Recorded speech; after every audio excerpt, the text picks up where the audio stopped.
love how it does that.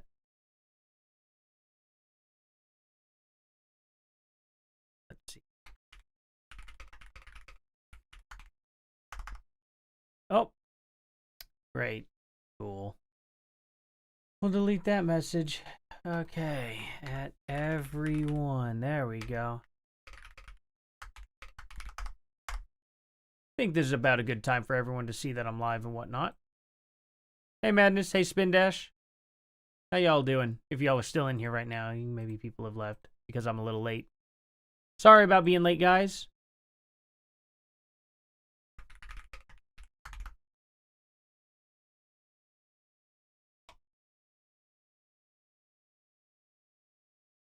Four hours, right? Hey, Alexander. How you doing? Alrighty. Now we got some people going here, huh? Let's see. Okay, we got everyone there. I gotta pull Kick up real quick. Good, good, good, good, good. Everything's good and live. Excellent. Okay, cool. Not that I get anything on Kick, but you know what? You miss 100% of the shots you don't take. So, definitely doing that. Okay, we're gonna watch through all of this. I've already pre-watched it because I wanted to just know what I was getting into beforehand. Because if she actually drops real, legit evidence, you know what I mean? Then I don't want to be like making a thumbnail trying to attract people to Candace being crazy. If she actually says things that are not legitimately crazy, you know what I mean? And in this one, it's kind of half and half. Candace might win me over, maybe. Not quite. Not quite yet, unfortunately. But, hey, you know, maybe she will. There is a possibility. I'm not discounting it. It's just, whenever she starts going into the nuance, it really pulls me out of what she's saying. Because she'll bring up a really weird fact. She'll be like, hey, this is kind of crazy. And it's like, oh, okay, I'm listening. This is great, you know? And then it goes into too much theory instead of more, you know, conspiracy evidence. And that kind of sucks when that happens. But we're going to go through it. And I'm going to give you all the opportunity through watching this whole video. Okay? We're going to watch the whole thing all in one go. Because some people think I'm taking her out of context, even though I don't. I give the full context before a clip. And I'll say, hey, before this and after this, she essentially says this. And then we get into this. So I give it the fairest thing. And then people are like, you took it out of context. And I'm like, how? But then they don't respond back. And so I'm just like, you know what? I'm not going to give them the opportunity. Let's stream this, you know? I will still have to do videos because when she does streams on Mondays and Tuesdays, unfortunately, those are our busiest days with the kids and all that stuff. So it just happens. I have to make a video on it. I can't stream. I don't have the time. So I have to pre-watch the video completely, take down a bunch of notes, give it as fair of a shakedown as I can. So those are going to stick around unless somehow, you know, I don't have to do that anymore. Then they don't, you know, depends. But I already got a lot of people in here. Crazy amount of people. Thank y'all for showing up. And you guys will make it possible for me to stream literally every day if this keeps up, for sure. Hey, thank you for going on to Rumble and Kick and all that. And YouTube. Big audience on YouTube. Thank you guys, for real. Let's get started then, right? Let's see. I'm going to go through chat here. Spin Dash Alexander, Madness, Comic Tomboy. Hey, good to see you guys. Good to see y'all. Alrighty, for everyone else that's not quite participating in chat, I guess let's get on with it for you guys, because, you know, I'm sure you guys are here to listen to this more than, you know, than some introductions and me greeting chat.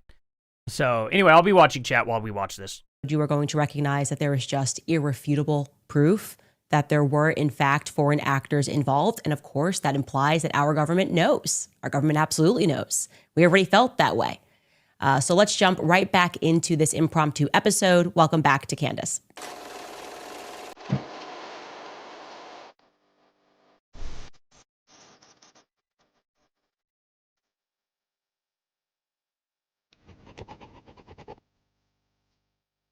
Can I show you guys real quick? Evergrey, like that intro, like Kanye, you know, maybe he is really, really, I don't know. And I've listened to some Kanye music. Wasn't my thing. I'm a metal guy. That's kind of why. But it sounds like Evergrey, and I just kind of want to show you, like, a song by Evergrey that, like, not a full song or anything, just a little snippet. Just it kind of sounds like that, you know?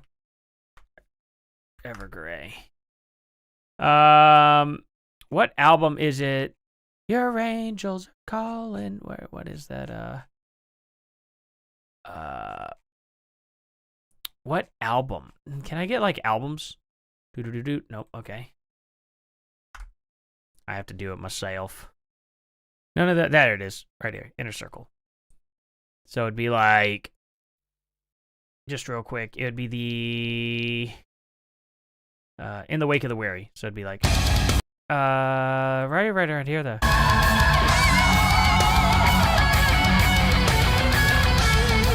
Maybe a little bit.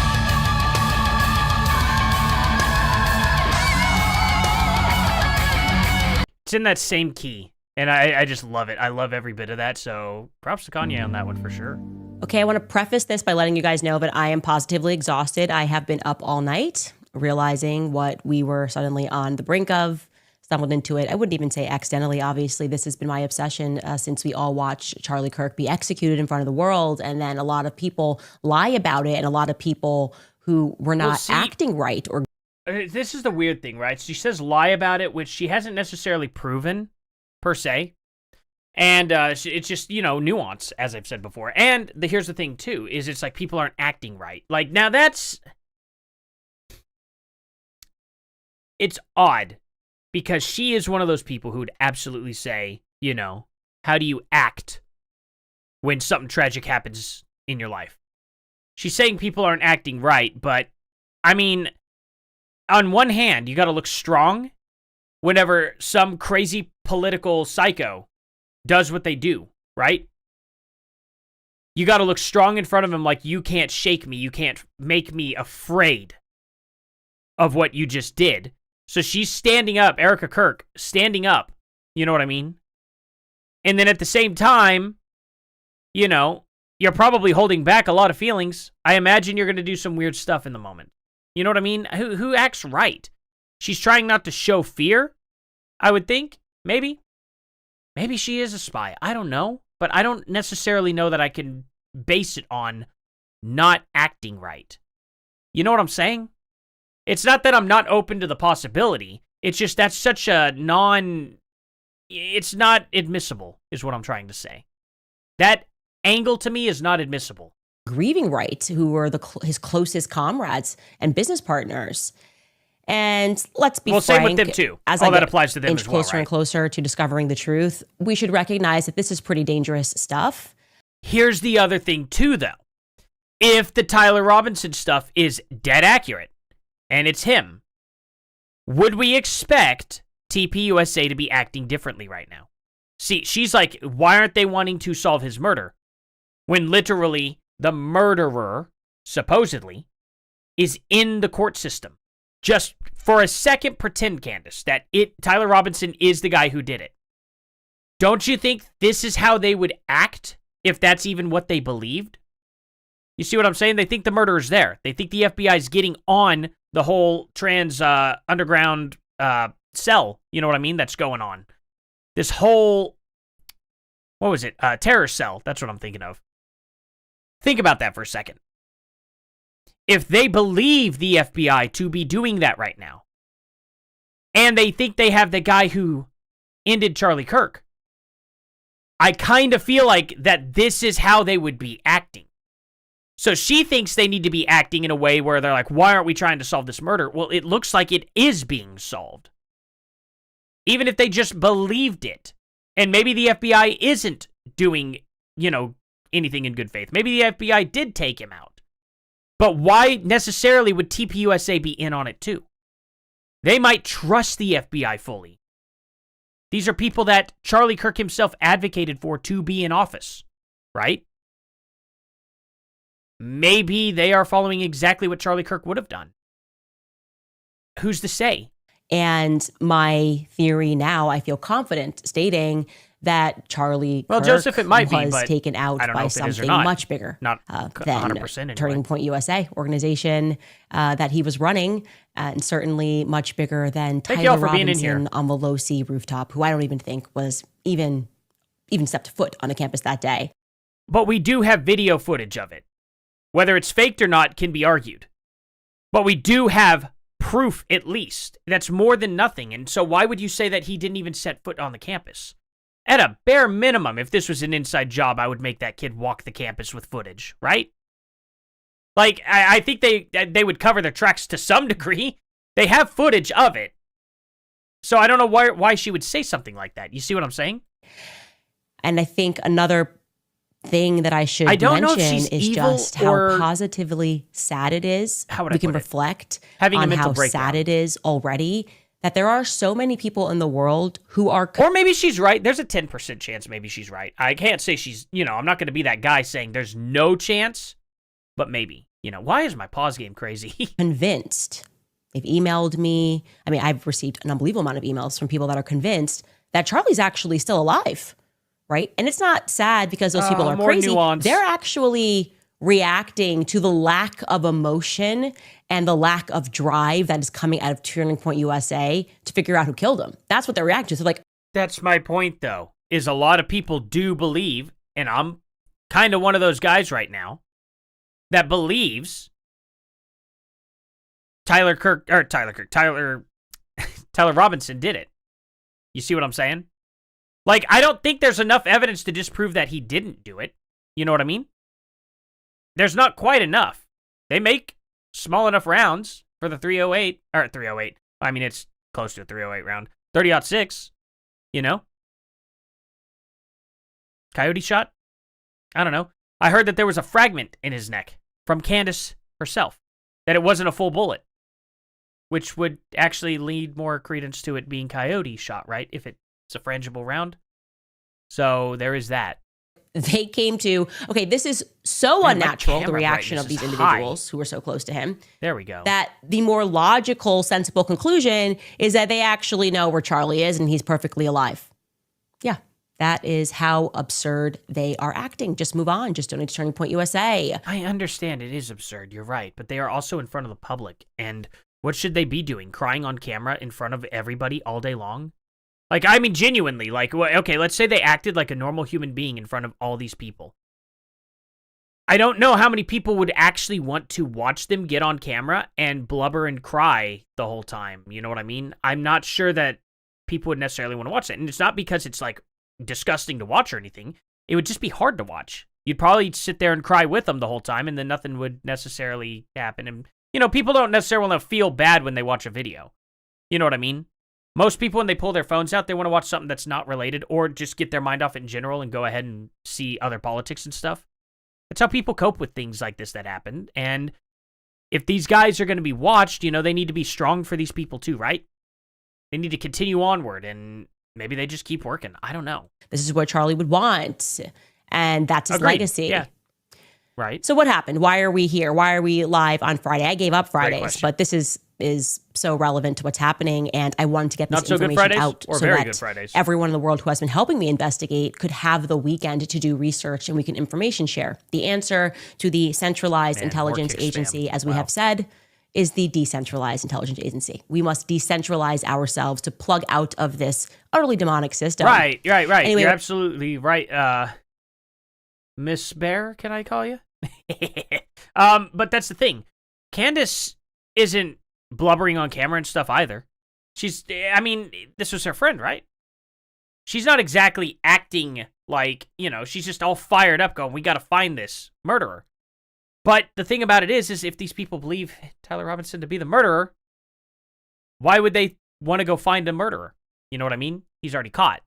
It's just weird. I don't know. What happened Candace has made a lot of money. I'm going to show some stuff. Obviously, I did the show, and I circled back to the Egyptian military plane. I had simply tweeted about it while I was in Wyoming, obviously recognizing that it was not normal that this Egyptian military plane had departed on the morning of Charlie's assassination. Now, I made the mistake of thinking it had departed in the afternoon, and the reaction to it, this is how you always know the give is they overreact to something, and then the military bots make it a trending story. Like, there's no... Yeah, do I count as a military bot, I guess, one of the people? Because I also kind of got in on the story and retweeted it. I guess I'm a military bot, guys. No way this was trending. This guy correcting me on the timing.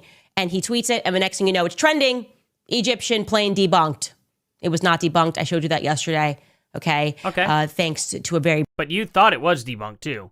So, I mean, it's not like it's impossible for this to have gone viral. She's like, oh, it was a fake. They tried to pull a fast one. But you did actually think you were wrong. That means that anybody else who would have seen it probably would have came to the same conclusion. That's probably how that guy ended up seeing it and going, oh, wait a minute, she's got the times wrong, and posted it. Might not have actually just been a military bot. Could have just been a random dude that was like, hey, actually, I looked into this. Candace is wrong. You know? Man, my pause game be crazy. brave person, a foreigner actually, who informed me that the people who came in on that plane were not the people that went out on that plane. So where did... If you could real quick, Ribbonful, what exactly would have made it impossible for Tyler Robinson to do this? Just out of curiosity. They go. They were estimating like approximately. I mean, I don't think he was necessarily by himself. Were on the plane that came over, and far less were on the way back. But you get what I'm saying. Where did these people go? Well, let me tell you something. Okay, where did they go? As you know, because I am relying on you guys for tips, I'm grateful that I have a platform, but I don't exist without you guys. I'm always checking the comments to see if I got something wrong, if I made a mistake, she knows if something that I missed. And somebody I just happened to catch gave a live comment right after the show. I was looking at the comments. They're not going to give her any tips. And he said, oh, Candace, that plane we covered, the tail number SUBTT. Just so you know, like a year earlier, that plane was in Utah at the same time as Charlie Kirk. Okay. In 2024, I was like, oh, that's pretty ironic if that's true. I was like, it's probably not true. Except it actually was true. Okay. So I started last night and I said, okay, maybe that was a coincidence. Let me actually, since I presented that timeline for you every time I came to America, see if it was always near Charlie Kirk. If it was, or if it was always near some big Turning Point event. If something was going on with Turning Point. And the answer, you guys, if you thought once was maybe, twice was a coincidence, 3 times we have a conspiracy, we're at about every single time that we could go back on this plane, and we're not done, obviously. Okay. There was something happening at Turning Point USA that was neighboring, okay, in the same city. So I'm going to take you through this timeline. So these random people were flying and landing here every single time from a plane that came from Egypt. Just out of curiosity, what if this Antifa terror, group was relying and hijacking, kind of? They knew that a foreign plane was going to come in and land or something. Or they were paying somebody who had access to be coming to these areas and lined up their dates with the Charlie Kirk thing or something. I don't know.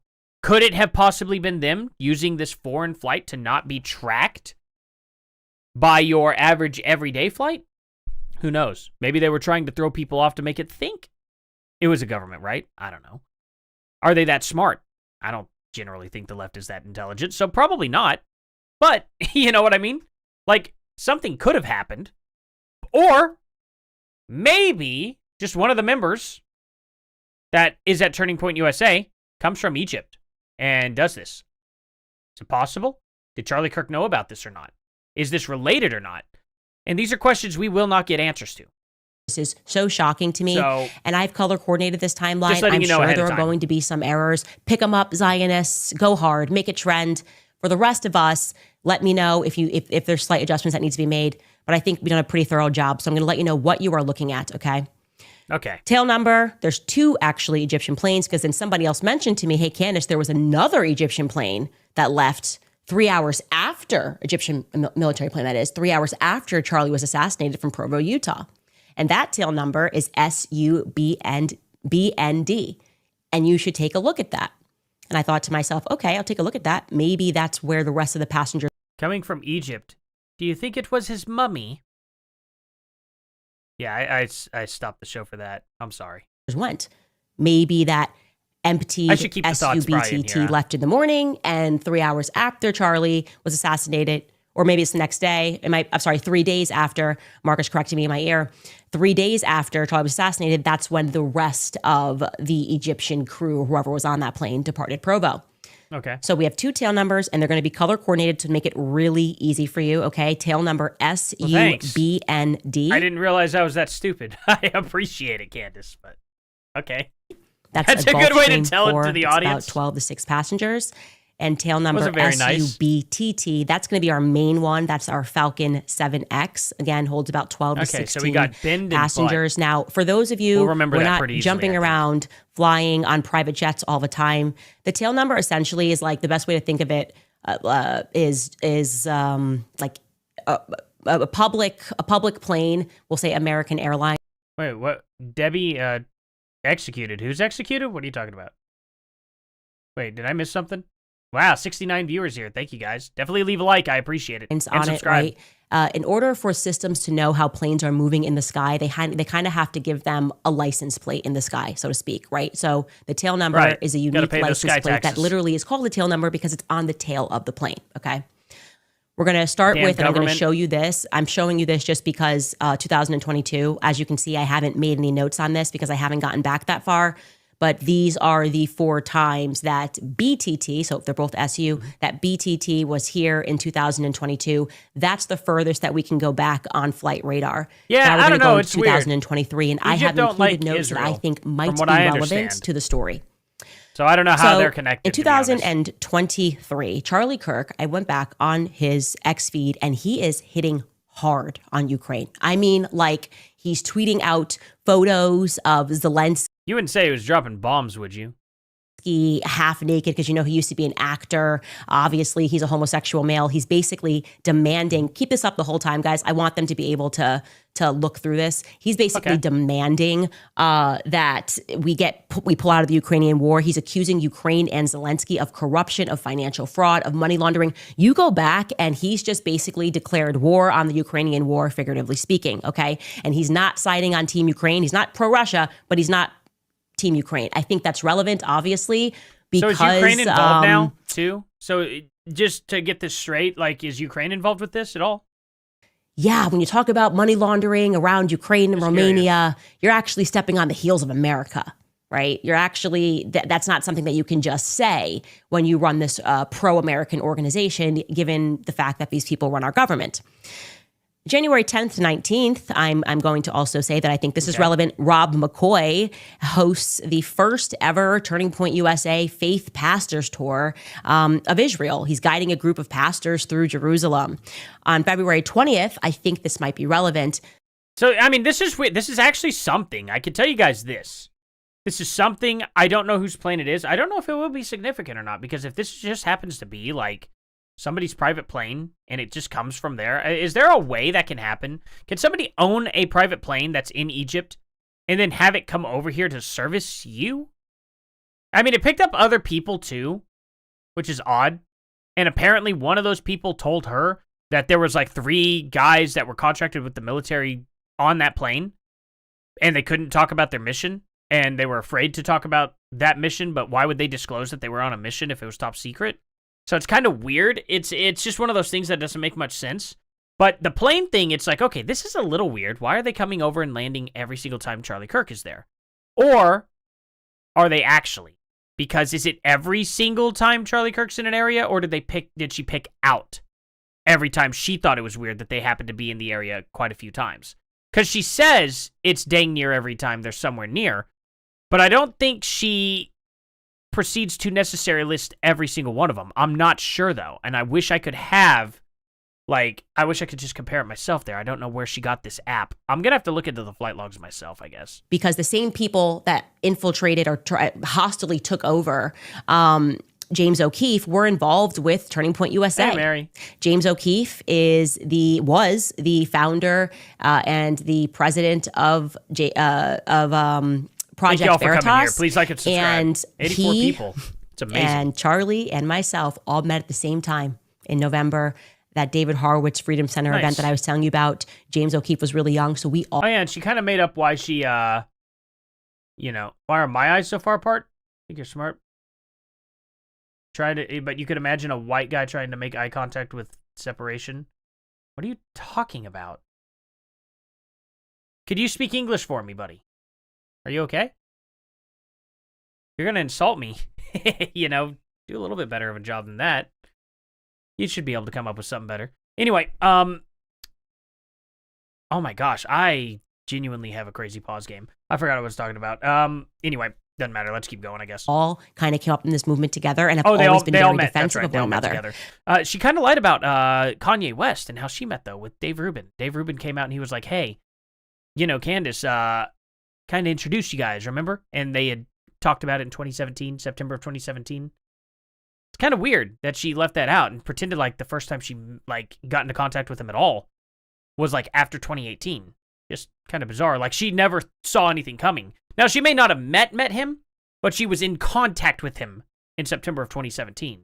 So it's just odd. So on January 20th, there's this like hostile takeover, what appears to the public at least is a hostile takeover of Project Veritas. James O'Keefe gets pushed out. He's ousted from the board of his own company. And Charlie publicly announces his support for what I think she is about the money the rest grab, of the world perceived was a bit of a hostile takeover. Maybe she proves us wrong. I'll at least give her the chance. But at this February point, 21st, we now have BND, you know what I mean? okay? It flies into St. Louis, Missouri, and it lands at 2:38 p.m., and it's going to stay until May. The blue one you're going to see stays longer when it arrives, and then the yellow one will come behind it. BTT will come behind it, okay? Okay. So on February 20th. My question still is, why would they use, if let's say everything Candace is saying is everything, her whole theory and everything is true, why would the Israeli government use people from Egypt to come in to do the job when we have our own, like, operations here in the United States? Many, many, many thousands of men who could do this job in an instant. You know what I mean? Under the command of our government. Why would they make so much noise, so to speak? Imagine one guy driving on a mission from the military. You see what I'm saying? Like a very much like special operations where he could have hidden this vehicle somewhere, done all of this and gotten away relatively easily in comparison to flying a bunch of foreigners here to take care of the job. Isn't it just a little strange? Like, I just don't understand why they would do something like that, you know? 5th, BTT comes in. And BTT, Daniel, again, they're both flying from Cairo every time. What did I say? Typically through Paris, and it then lands in St. Louis, Missouri. Just watching a video, and buddy. This is relevant because on February 27th, this person, who I hadn't heard of before, named Sean Foyt, I believe I'm saying that correctly, Sean Foyt, is announced as the Turning Point USA faith contributor. Oh, I would say his name wrong on purpose, too. That's funny. Man. That's unfortunate. Foyt. That's your... In partnership with Rob McCoy still today and to this day at Turning Point USA, doing Turning Point USA faith stuff. And this is also relevant because lack of evidence by all accounts, this guy is a sleaze. And what I mean is that people were coming forward and saying, the money's looking funny with this guy. He's not a true Christian. He's faced accusations of fraud, of embezzlement. I'm painting a picture for you. But to stay on this Sean Foyt thing, is I had to actually look him up. And I saw it on his biography and on Wikipedia, by the way. So I haven't done a deep dive on him by any means. But I was like, I recognize that name. And I recognize that name because many people emailed us after Charlie's assassination, and they thought Sean Foyt was the guy that was standing and cheering USA. Is that how you stand and cheer, Candace? Wait, hold on. On him by any means, but I was like, I recognize that name, and I recognize that name because many people emailed us after Charlie's assassination, and they thought Sean Foyt was the guy that was standing and cheering. Come on, please. That is very funny. Yeah, everyone having a good time. That's very funny. Oh man. 84 people, man, thank you all so much for being here. Like and subscribe, guys. And thank you guys so much, seriously. I'm having fun here, you guys. 3D chess game is being played to take down TPUSA and MAG movement. It could be that way too, you know? Like, I lean more towards that way, because it just seems like there's more evidence to suggest it. If Candace turns out to be right, I mean, I don't mind being wrong, you know? This is a wild situation, you know? Everything about this is wild. It's just, she's so bad about bringing forth actual proof to most of the claims she has and she sprinkles in a little bit of breadcrumbs of like something weird, and it's like, okay, that is weird. We should be looking into this. But then she kind of goes off the rails, and it's like, you got to stay on one track. Like, she needs to slow her roll. You know what I mean?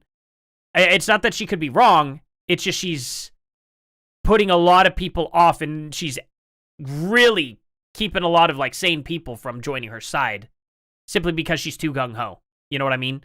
If she would just calm it down a bit, explain these weird events without doing too much finger pointing, because the finger pointing is so harsh and in so many directions, it's hard to follow. And now we have the government that could be involved with Donald Trump, okay? On top of the FBI or whatever else, depending on which branches, to a trans movement, to Egypt, to Israel, and then possibly Ukraine as well now. And then there's something to do with an airplane that always follows him around for like 2 years or something like that. It's really, really hard to follow and in pieces. And because of that, when she's sitting there saying TPUSA was behind this, Trump was behind this, Israel was behind this, Egypt was behind it, and it just keeps rapid firing. It's like, when you start getting to high levels of amounts of people that could have to keep their mouths shut, it gets harder and harder to believe. That's why she needs to stop with the finger pointing as much. Because now it's like, okay, every one of these people are keeping their mouths shut this tight? Everyone?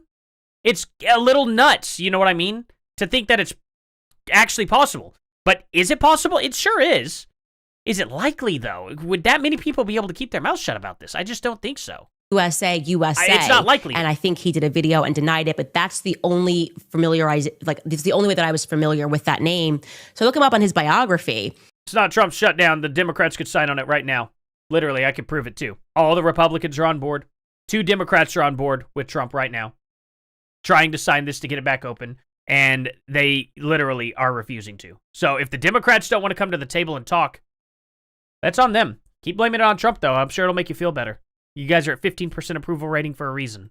And it tells us that he was born in Montana. He's a son of a dermatologist. That dermatologist is not named. Ask He's, yourself of course, why. a Christian Zionist, you guys. That's obvious. But he grew up playing music in a New Apostolic Reformation church, okay? Apostolic Reformation.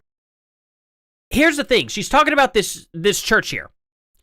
And I don't think it comes up very much later on when she says we'll get back to it. Did she forget? Or did I just not pay attention? We're going to find out. I'm going to really try to remember that part. Reformation. Going forward, we're going to term that NAR. N-A-R. Okay? This and is the Australian he would record prayers and prophecies that were made and impacted Foyt, it says, as he was growing up, okay? He was a part of the NAR Apostle Shay On's prayer rallies, it tells us, okay? Point being is that he is involved with NAR. Now, the reason why I'm telling you that is because there is a Twitter user, an ex-user named Melissa. She goes by Mel. Could be the and she Australian version of the NRA. NAR. handle Village Crazy Lady. And her and I have been speaking because you just know when someone is a real one out there. And I've been watching her and I'm like, okay, she's on it. She's like me. She's a mom. We're not messing around with what's going on in the world today. And she's been calling people out left and right. She's not pro-Israel. She's also a Catholic. And when her and I spoke about this turning point thing, she said, are you familiar with NAR?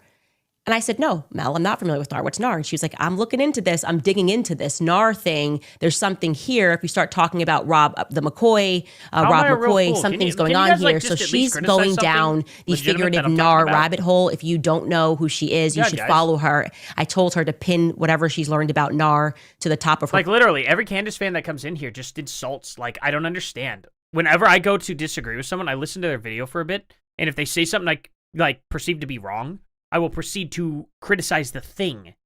You guys come in here and they're like, you look dumb. You're stupid. Anybody criticizing Candace is a fool. And it's like, you guys are the ones who come in here and accuse like people like me of being bots and stuff. Or Candace is at least accusing like me of being a bot. You know what I mean? And then I see bots actually coming into the chat and attacking. And it's like, these can't be real people. Why would they do this? You know what I mean?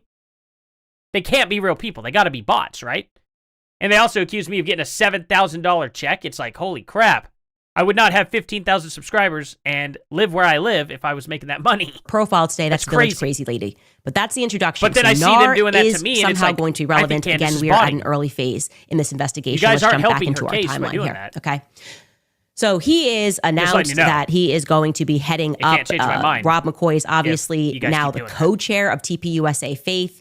He brings on Sean Foyt, presumably. And on February 28th, Sean Foyt announced that he's going to be heading up the Kingdom of the Capital Tour. So he becomes the face of this Turning Point USA Faith Tour. Okay. So, and of course, the first event that they do, as I just mentioned to you, that plane gets to St. Louis, Missouri, and sure enough, Sean Foyt is there. TPUS Faith is there. They are at the Capitol, and they're doing this event. Okay, so interesting. I went, okay, that's kind of interesting. Let's keep going. Now I'm just going to scroll through this. If I said every, I don't even remember if I said every Candace fan. My bad if I did. But no, I'm just saying like Candace fans in general have been coming in. Or at least the ones, I should be more specific. People defending Candace come into chat and they just start throwing the insults and not, not criticizing anything I'm saying. And it's like, hey, I'm giving her some like benefit of the doubt on quite a few different things. And a lot of people are like going, well, then you must hate Candace. It's just like, well, not necessarily. I don't trust Candace because of her whole social autopsy and being a leftist in 2016 and then literally months later becoming a right-winger that wouldn't apologize for social autopsy and all that stuff. And, it's weird seeing it because she was anti-MAGA and now she's coming out anti-MAGA again. And I'm like, this is a little weird, It doesn't seem organic to me. It seems like she was always anti-MAGA, but, This is timeline one for myself because it's going to keep building everywhere that Charlie is speaking, everywhere that Charlie is speaking. Let's look at March 24th, 2027. This is, I'll tell you why this is interesting to me. Thank you. Turning Point USA has their first ever Faith Pastor Summit. I spelled that wrong there. The Faith Pastor Summit, and it's in Nashville, and it's headed by Rob McCoy.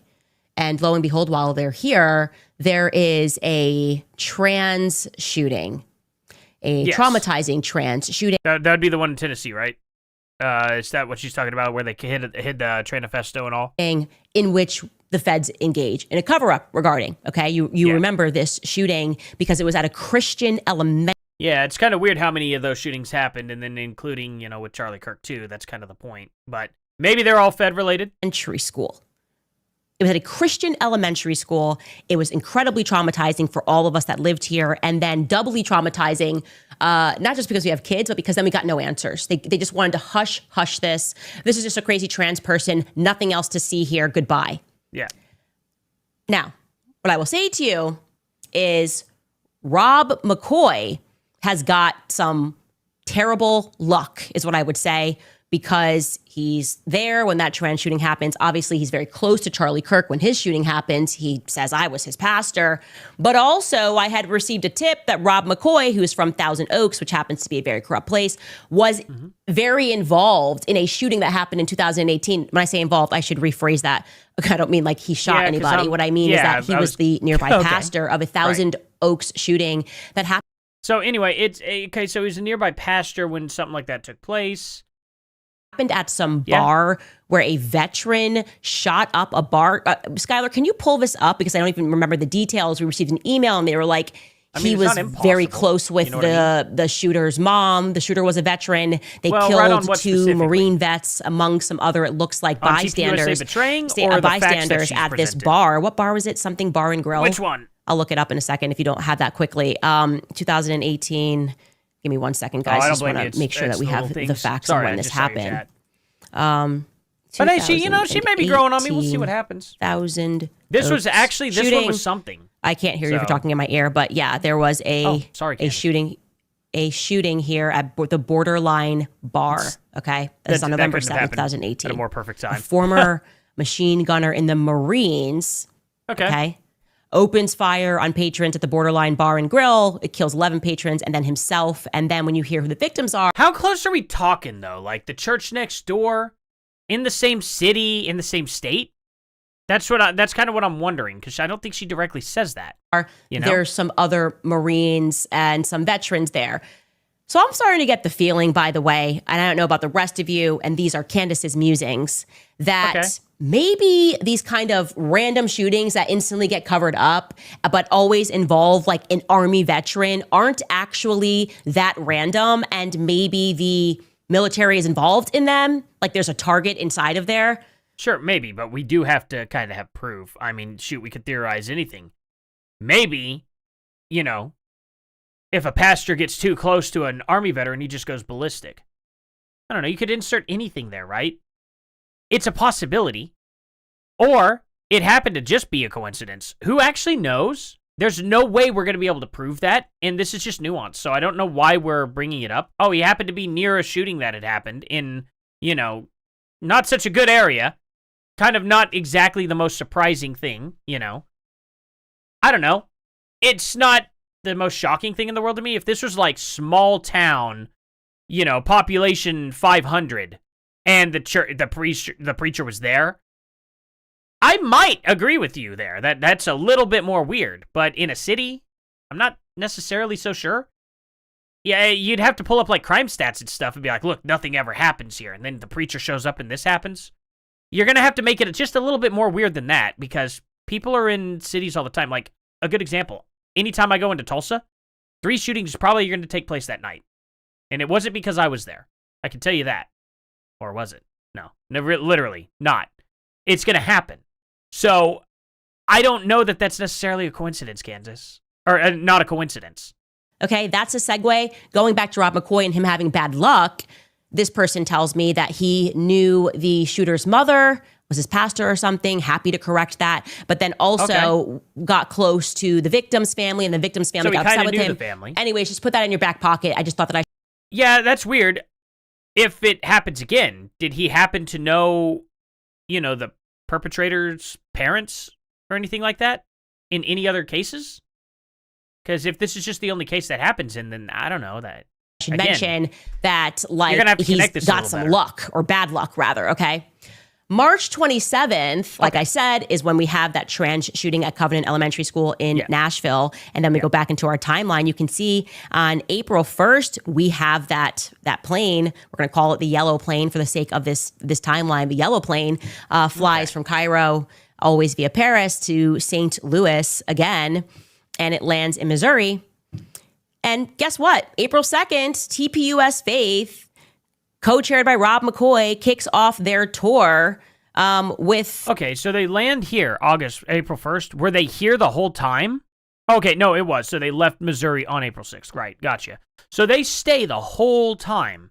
They're just over the days. Okay. An event headed by this Sean is why it's Foy a little weird, right? In Jefferson City, Missouri, the very next day, while this plane is here. I can agree it's weird. Okay, let's keep going. However, if these other dates are where the plane is not, and it's just the yellow plane, it happens to be there. Okay, so there's no blue plane, there's no yellow plane on these ones. So these are areas where Charlie Kirk goes, and the plane is not anywhere to be. And here's the thing. The plane's going to pretty popular areas. Wilmington, Delaware, St. Louis, Missouri, Wichita, Kansas. These aren't small places. These are the biggest areas of the states. Okay. So, it's weird, 6th, but it's also like, it leaves and always goes through Delaware when it leaves and goes back to Cairo. Okay. Now I am just kind of putting down for you here, again, other places where Charlie's here, where he is, because I know that this is going to build into my timeline. I'm looking, and Sean Foy is in Israel related to some more faith stuff. I don't know if Turning Point sponsors that. Okay, but what about all these that are black? You know what I mean? Why weren't they there at these times? But they're here at these times. It's coincidental, but it's not every time. That trip or not, that's why I put it's a not note even there. Like Charlie at it's that probably 50% is speaking in of the Sacramento time, maybe? On the April 13th. Yellow plane again comes How far back do in. we have to go? This time it flies to Kansas. Cairo to Kansas. Okay. And on April 23rd, Sean Foy heads up the TPUSA Faith Kingdom to the Capitol Tour event, which happens to be in Topeka, Kansas. So I have a question.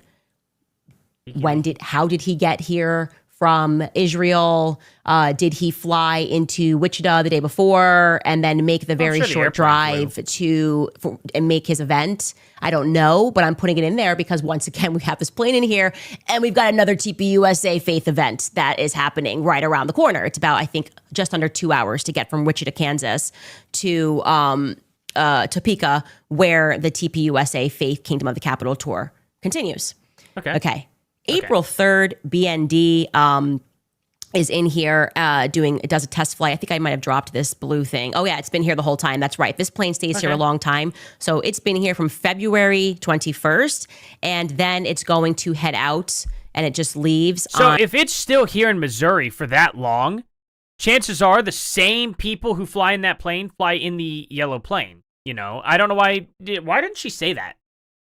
You know what I mean? Like, I could kind of pick that up on that. I don't think she had said that, did she? Because then they would be in this plane now. They're doing all this stuff. Then they're departing it and going back, probably servicing it. They're probably still in this plane flying around, and they're probably going to bring it back, and then that plane's going to go on back to get serviced, and then they're going to take that blue plane again. You know what I mean? Probably the same people. So it seems like they have a specific flight that they are paying for, and they're sending them jets, and then they don't get service necessarily probably fully in the United States. They probably have a place back in Europe where they get fully serviced. They probably do routine maintenance here in the United States, do bigger things like bigger swap outs. Who knows? Maybe they're built by a different company. I don't know. Do they have metric planes, I guess you could say? Do they have different ones? Do they have like American versus European or something? I actually don't know this. My brother-in-law would, but, you know, I'm just kind of curious. I mean, I'd like to think that they're more universal than that, but who knows? And May 9th. But it seems like that's kind of what's going on. That's going to end 2023. Gathering. Literally every time this plane is here. And then maybe these people are riding with Charlie Kirk on the black, you know?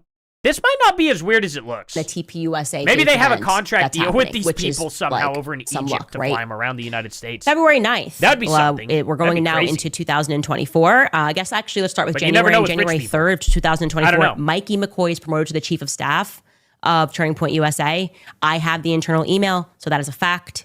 He gets the promotion, and now you can see, I guess the McCoys are much more involved in Turning Point USA. I did not know them, so McCoys always get involved. This has to be the year that they got super involved, because I'm going to do my last speech for them in June of 2024. Anyways, he gets promoted to Chief of Staff. And then on February 8th, Charlie's campus tour is publicly announced. I'm doing it with him. On February 9th, our plane comes in. Our Egyptian military plane comes in. This time it is headed to Nebraska, and it lands in Nebraska, and then flies straight to Lincoln, Nebraska. It lands in Omaha, and then flies straight over to Lincoln, and it stays in Lincoln for a mysterious 5 days. Now, I'm racking my brains. I couldn't find anything going on with Turning Point, but I was like, I bet there's something going on in Turning Point in Lincoln, Nebraska, because that's a pretty precise location for this plane. Please tell me you don't actually. I didn't remember. I don't remember hearing this part, but please tell me she actually finds something, because it's going to sound crazy if she doesn't. To go to, and lo and behold, Turning Point USA on February 11th, while this is going on. Don't say anything too crazy yet.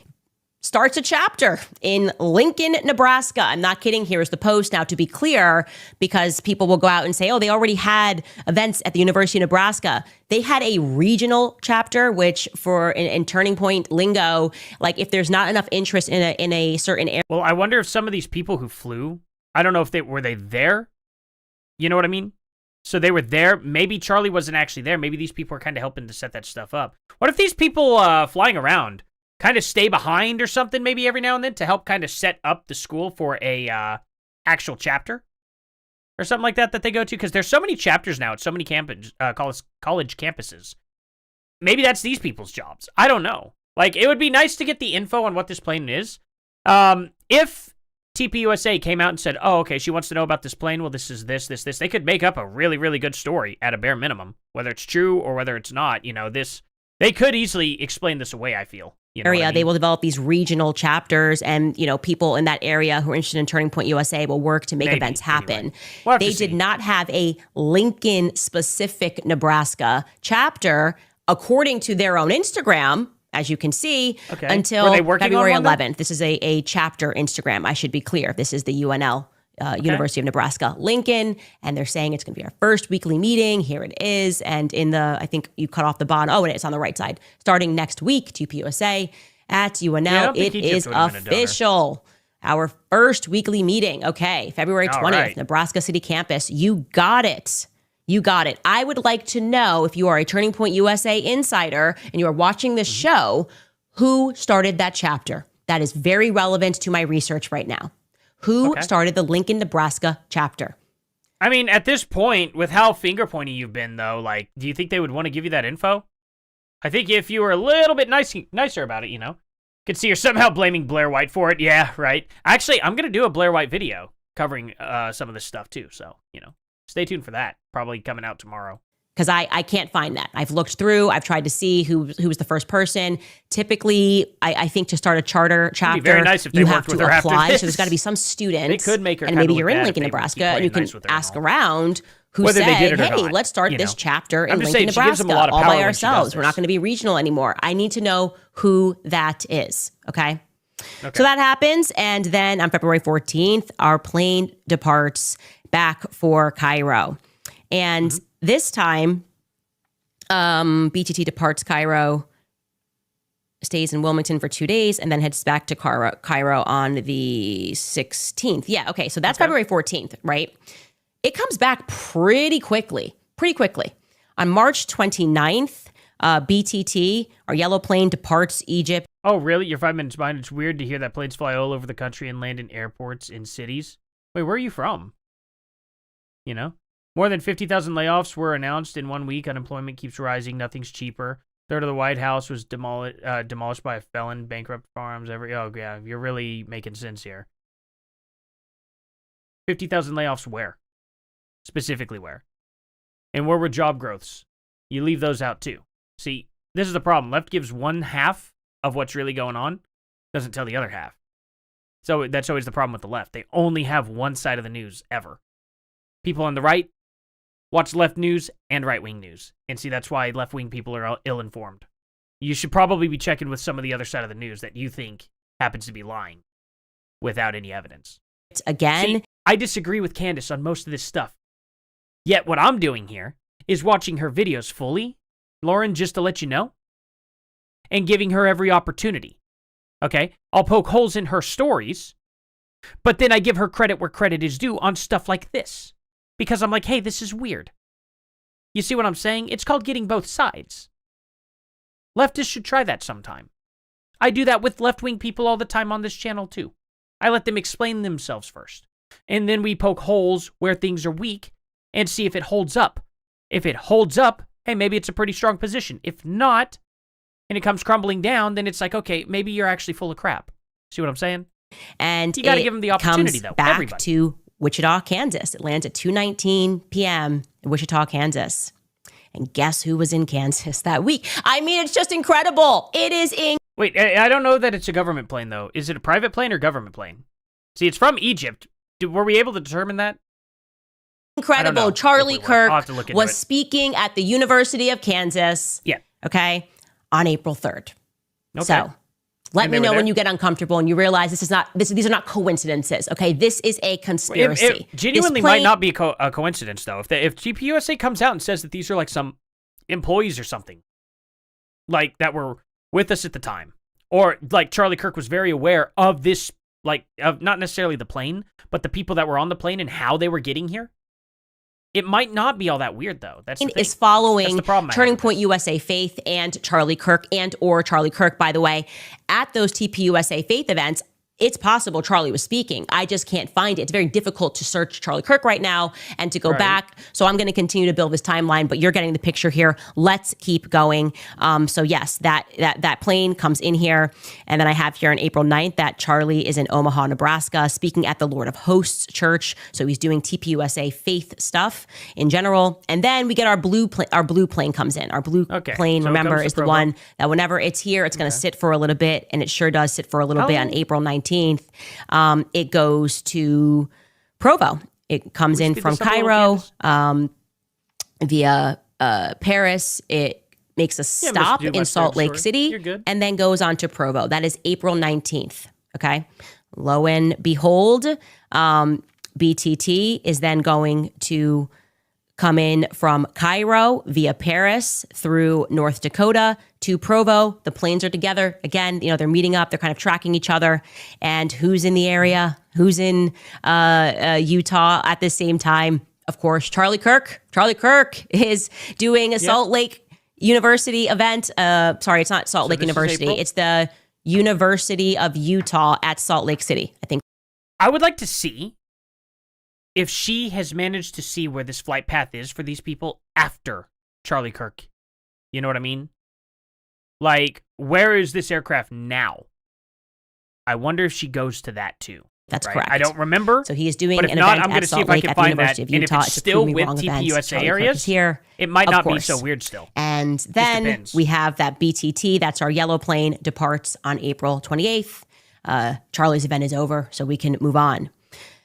Also have here about Charlie spoke Thank you all so much in for North being Dakota, here, by the way, so he's guys. in the Please area. subscribe and share. And then in July Seriously, thank you, 17th, guys. on July 17th, I our appreciate blue it. plane is going to leave, right? It always lags behind our yellow plane.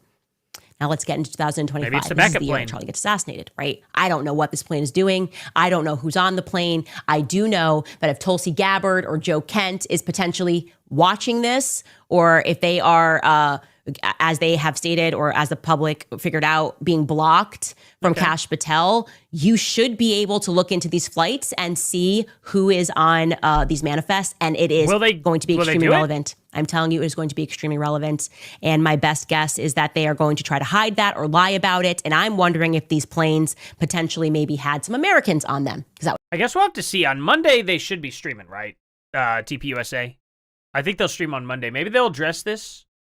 We'll definitely have to wait and see. If they do, I will certainly be making a video over it. Would be incredibly relevant. relevant. Guys, I can't stream on Anyways, Mondays. get into 2025 here. So, sorry. We're going to start with just the planes don't come in at all in the beginning. Tuesdays. This is me just putting down Charlie's schedule. But May 23rd is the first time one of the planes come in, and that is the blue plane. The blue plane sits and it stays for a while. And I'm going to say that to us, when we looked at this, it appeared to be a legitimate maintenance stop, like that they came in because there was just some test flying that was happening around that time. I don't know for certain. Obviously, we're building upon this timeline, but the blue plane, our lag plane, gets into Provo on May 23rd. Okay. Okay. So wait, now hold on. So are these like black here? Are these areas where, like, the blue plane is here? Where are they at July 7th and July 9th? He visits America. The plane's not anywhere near that. Tucker Carlson speaks at TPUSA conference and donors freak out. Is the plane with them here? Or is this all happening in a different area? We're going to keep with this timeline. You can see in June of 2025, by the way, is when the article broke. Sean Foyt is credibly accused of having been involved in fraud and embezzlement. Well, hey now, Curtis, don't forget Ukraine also, and not to mention the FBI, and not to mention, who else was it? TPUSA. Don't forget them. They're all involved. There are multiple organizations that are binding together to say that he's immoral, he is unethical, that he has shady financial activities, he's misrepresented his ministry activities, ceaseless financial solicitation. Isn't it a little significant that they're not in those areas? You know what I mean? It's only significant when it's in the area, but what about when it's not? And then for some reason that's not significant. You know what I'm saying? That's why I think it's kind of odd. They accuse him of intermingled with grand visions, which has led to untold financial gain and a steady stream of unpaid labor from volunteers. Starting to sound a little bit familiar here. And they make statements that he was purportedly using, and I'm going to say this is allegedly, I'm reading this from the article, using business credit cards for personal expenses. He diverted donations to personal accounts. He inflated the prices that were paid to vendors. He's using ministry funds to rent his own cabin in Montana for the ministry board meeting. I mean, there's all of these allegations that are coming from him. And by the way, even people who formerly worked at Turning Point USA say the same thing. That there's something not right about Sean Foyt. Now, despite all of this, and this breaks down the very many properties that they say are owned by him, very expensive properties, by the way. There's always going to be a real estate. There's almost going to be like a real estate theme, and what we're going to discuss later.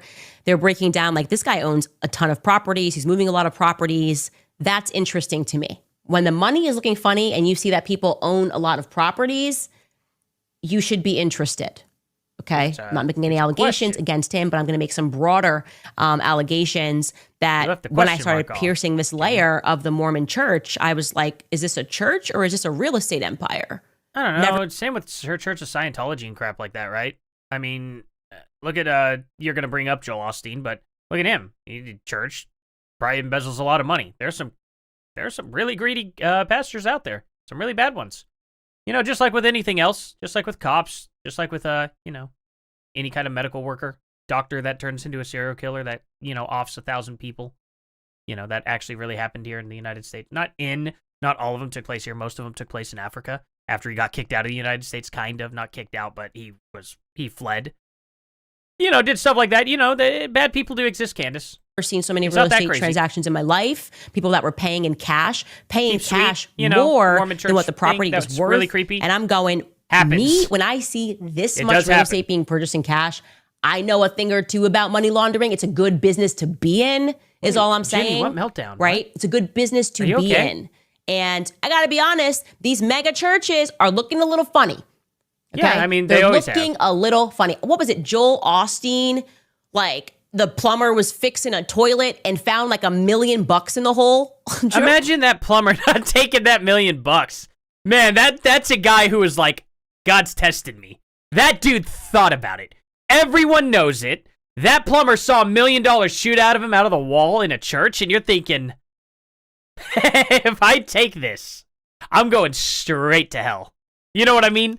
Yeah, like at that moment, that dude's got to be like, well, that was a test from God, and if not, what did I just do? Because that dude could have just started stuff in that. That's crazy. The story, mega church pastor, imagine that happening. Church. I think it was, I got to pull it up if you can find it, Skylar. The plumber's like, hey, I'm here to fix the toilet, and finds that actually there's like almost $1 million of cash in one of the walls. Yeah, someone's shitting bills. That's crazy. Someone was just like, I can't hold this back, and I got plenty.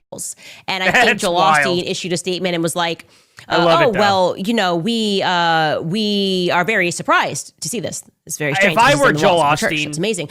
I would have has said, blessed us greatly for supporting there must have been Israel. a leprechaun. I'm joking. He didn't say that. But I think the excuse that he gave, here it is, the plumber doing repairs, November 10th at the mega church, blah, blah, blah. There was a loose toilet in the wall. We removed the tile, and boom, 500 envelopes fell out of the wall. And I was like, oh, wow. And then the plumber contacted maintenance, and Joel Osteen's excuse was like, we had some money that was missing at the church. Here it is. Now, I'll be fair. Okay, playing devil's advocate here, right? There could have been a member at this multi-million-dollar church. Think about all the people that probably send cash donations directly to the church, even by mail. Somebody could have been like, I'm going to be rotten and start, hiding it in the bathroom and stuff. They might not have known. Could have been a really rotten employee that was too dumb to just take the checks or take the cash home. You never know. I mean, it's in a church. It's kind of weird. Who would do that? Why would anybody do that? It should be in a safe. That's wild. In your house. These pastors tickle me now. It's like, I don't know. That's so crazy. That is so crazy. There you are. Watch this actually be a blessing from God. $1 million bucks. I did not see you there. It happens all the time. Rich people problems. And we're all dogging on it. Rich people problems. Just so much money. That'd be so they got to put it behind a toilet. And he said that's what they thought maybe it was. Like, wow. To me. Really? He's like, yeah. To me, when I hear cash flowing like that, my mind goes to, and we're talking like a lot of these mega churches are always in California or Arizona, and I'm not saying this about Joel Osteen. I'm talking about the broader implications of cash being found in any place. I'm thinking the cartels, right? Like that's where my mind's at. I'm thinking cartel money is flowing through the border and could end up in a closet somewhere. Again, I'm not correlating that to Joel Osteen, but I do think the fact that money was found there is weird, and his excuse makes no sense. I will say that. Sure, but that's the problem, Candace. We could come up with a million different things, It could have been, I didn't even think of cartels at all in that situation. So, I mean, the fact that I came up with a couple of other things without even thinking cartels, it doesn't necessarily mean that yours was like the most likely idea. You know what I mean?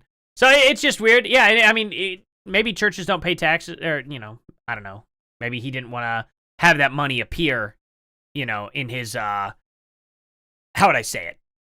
He didn't want to be near that money that he didn't get taxed, and maybe he'd dip in there every now and then and take a thing of money out. Maybe that's all it was, too. Maybe Joel Osteen was just, here's my cash money I keep away from me. No one's going to raid a church, right? I don't know. Now, jumping back into our timeline, where was I just now? Certainly was probably We are. illegal, though. This who is knows? when things start to get a little spicy for Charlie. Thank you, Kirk, Grok. Okay.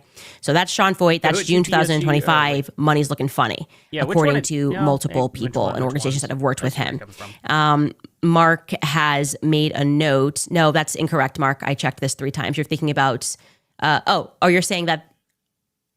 Oh, sorry. Yeah. Oh yeah, That's then what she we were- gets. that's where we were just this is at now. probably why she doesn't bring up the NAR guy anymore, because she gets corrected here on a few things. This kind of threw me out too, because this part actually confused me. Unfortunately. Oh, okay. I will bump that. Okay. Mark is saying that bumpy. the Lincoln chapter was opened. I had that in the wrong date. That was supposed to be in May of 2025. Okay. Okay, we'll get back to that. Let me It get just this. throws Okay. me off the timeline now. We and I'm have like, oh, Tucker crap. Carlson. And that's probably just genuinely my fault, because now I can't visualize it, and I'm a very visual person, so this kind of threw me off a little bit. then speaks Hard to keep up in with. July for me. of July 11th of 2025. Probably just my fault.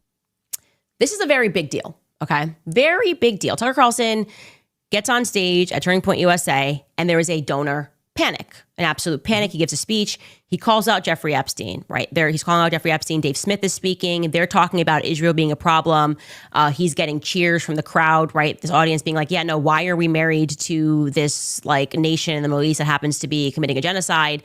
But he also said, Did she say calling on Jeffrey? And did you mean to say calling out? I would like to think that's probably what she meant to say. That was just as a things weird- like, people that serve in foreign armies I don't know. I'm should sure that's what she probably meant, have right? their citizenship stripped, something along those lines. And he also muses about where Bill Ackman's wealth comes from. And yeah, it's just a speech, which, by the way, Charlie was the one who told him backstage, go hard at Israel, right? He's done. Charlie's done. He just is. That's just the reality, which is why it was crazy. I mean, people were trying to lie about this. I was like, this lie will not stand. And he's telling Tucker Carlson to go hard in the paint. Now, I know for a fact. You never know. It would tell me about those again, if you could refresh them. I saw it last week. Refresh me about the Google searches again, real quick. Because I think I had a question about them, but I'm gonna have to remember what specifically they were about. That when Tucker came off stage, one donor immediately, a woman If who you I have could. not named yet, instantly started yelling at Charlie. Charlie then gets the full donor squeeze. You are not allowed to be anti-Israel. This When did feels this like a happen, good time. Candace? When did this happen specifically? And I would actually like some proof about this, more or less, because apparently this happened in person. She just kind of says this happened without kind of giving any like examples, and I don't know what to search because of that, or if I can't even verify it. Mention You know what I mean? that the last time Can that I anybody help me out spoke with that? at Turning Point USA's conference I'd in appreciate it. 2024, Oh there my God, was I've had this almost random 1,500 views on sidebar this? conversation that Oh, I had thank you, with guys. Tyler Boyer. Seriously. Tyler Boyer is I the appreciate king it. of shady at Turning Point USA. He is the one, like I said, he has hired every person around. Wait, surgeons, hospital campus, Tyler's full name, etc., all searched from Israel and DC. But that's the weird thing, right? Why would they search all that? Like, would there be a reason to search any of that anyway? Especially if they had all the info? Like, why even bother going on to Google and just searching names? I don't know. See, to me, it's weird. I'll have to look into that probably deeper and see what would be going on with that. I really should probably do a Around deep dive on Charlie. it. Joke's on you It's if you behind think Turning Charlie's- Point USA is a Christian Right. organization. It's a Mormon I don't know one, why she okay? would do that, though. And Tyler Boyer said to me Unless it was just backstage, for money. there was something going on with like Charlie Kirk and Nick Fuentes. I Spiked can't after recall. that event. This is again 2024. And I said to him, why don't you just have Charlie debate interesting. Nick? Like the common sense thing to me is just like have the debate, right? It's not a big, it's like all of this. Oh, it was several days after what happened to Charlie? Is that what you're saying? Because that was the planning stage, or are you trying to say before the event? I think Nick had maybe come actually to the conference with like some people because he was doing that for a little bit. And I was like, why don't you just like debate him? Like, I don't know. I'm like pro conversation. And Tyler said to me, Turning Point USA will just always be pro-Israel. Like we're just never not going to Okay. be pro-Israel. Didn't think anything of it at the time, but in retrospect, it's kind of a weird thing to say. Like, what do you mean? Oh, here's a weird thing, too. Just to let you know, though, Tyler Robinson's such a common name. My childhood neighbor, who I've known for literally, I was 4 years old, so I'm 20. Okay, so I've known 19 years of my life. No, 19 years of my life. Oh, look at me acting so young. 29 years of my life. Okay? I knew this guy named Tyler Robinson. So it's, that's why this name, like, bugs me. But and I know several Tyler Robinsons that went to my school, so necessarily that name coming up in those places, I don't know if that's going to be weird either. Will never that's what my thought be was about it anti-Israel. back What do you mean it will always be pro-Israel? That's just what we are. We're pro-Israel. What do you mean that that's just what we are? You're supposed to be an organization that's dedicated to free speech. And what comes with free speech is the ability to think freely, the ability to process the information that is being spoken to you, and to think freely. In all fairness, Charlie Kirk had a lot of Jewish people on board with TPUSA. And Jewish people are going to tell you that this is a pro-Jewish-like thing, right? I would think that's probably likely, whether it is or isn't. Or whether it is a Jewish thing or not, right? TPUSA wasn't supposed to be. But when you got a bunch of Jewish people coming on board who are Jewish, they're probably going to be like, well, yeah, it is. I mean, obviously we're working here, right? And we're pro-Jewish. A lot of us are. I can understand why they would say something like that, in all fairness. Now, maybe it's weird, maybe it's not. But it makes sense for that to happen.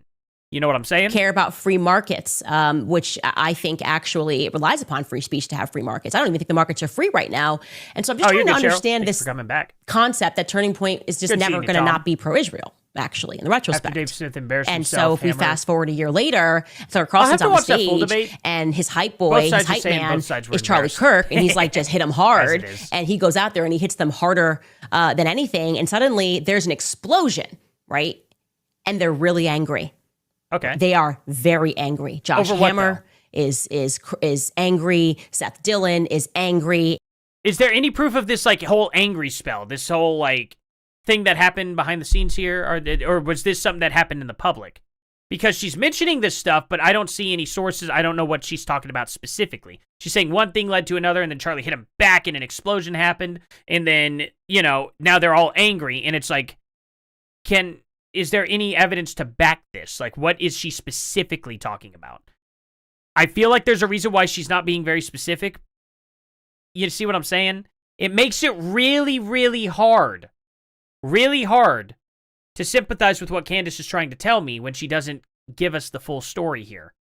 Far be it from them to ever tell the truth about that. These people were going to lie. Oh, he never blinked, and we were just his greatest supporters. Bob Shillman is angry, and they're basically saying, Charlie, this can never happen again, and you have to be pro-Israel. That's kind of the vibes that they're putting down, okay? Yeah, we'll have to see. We'll definitely have to look. I'll see if I can find that. I'll probably pull it up after the video, because the video's almost done. So that happens July 11th, and now our plane is coming back from Egypt.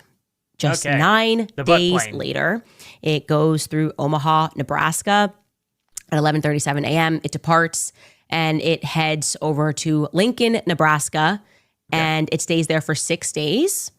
I would love to know. And again, anybody who has the ability to pull the files, maybe you just work at the airport.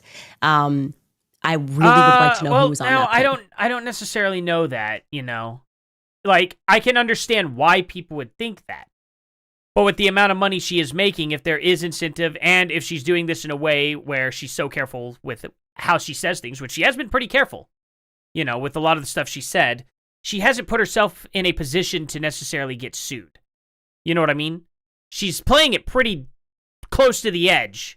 And a couple things they might be able to, but it's so in the unknown, I guess you could say. Turning Point USA is not going to try and jump on a lawsuit on her yet. If she continues down this path like that, I feel like she's not necessarily that deep in what she's saying and could be raking in it. Look, she's already rich, but look at what... okay, let me give you an example. Bill Burr.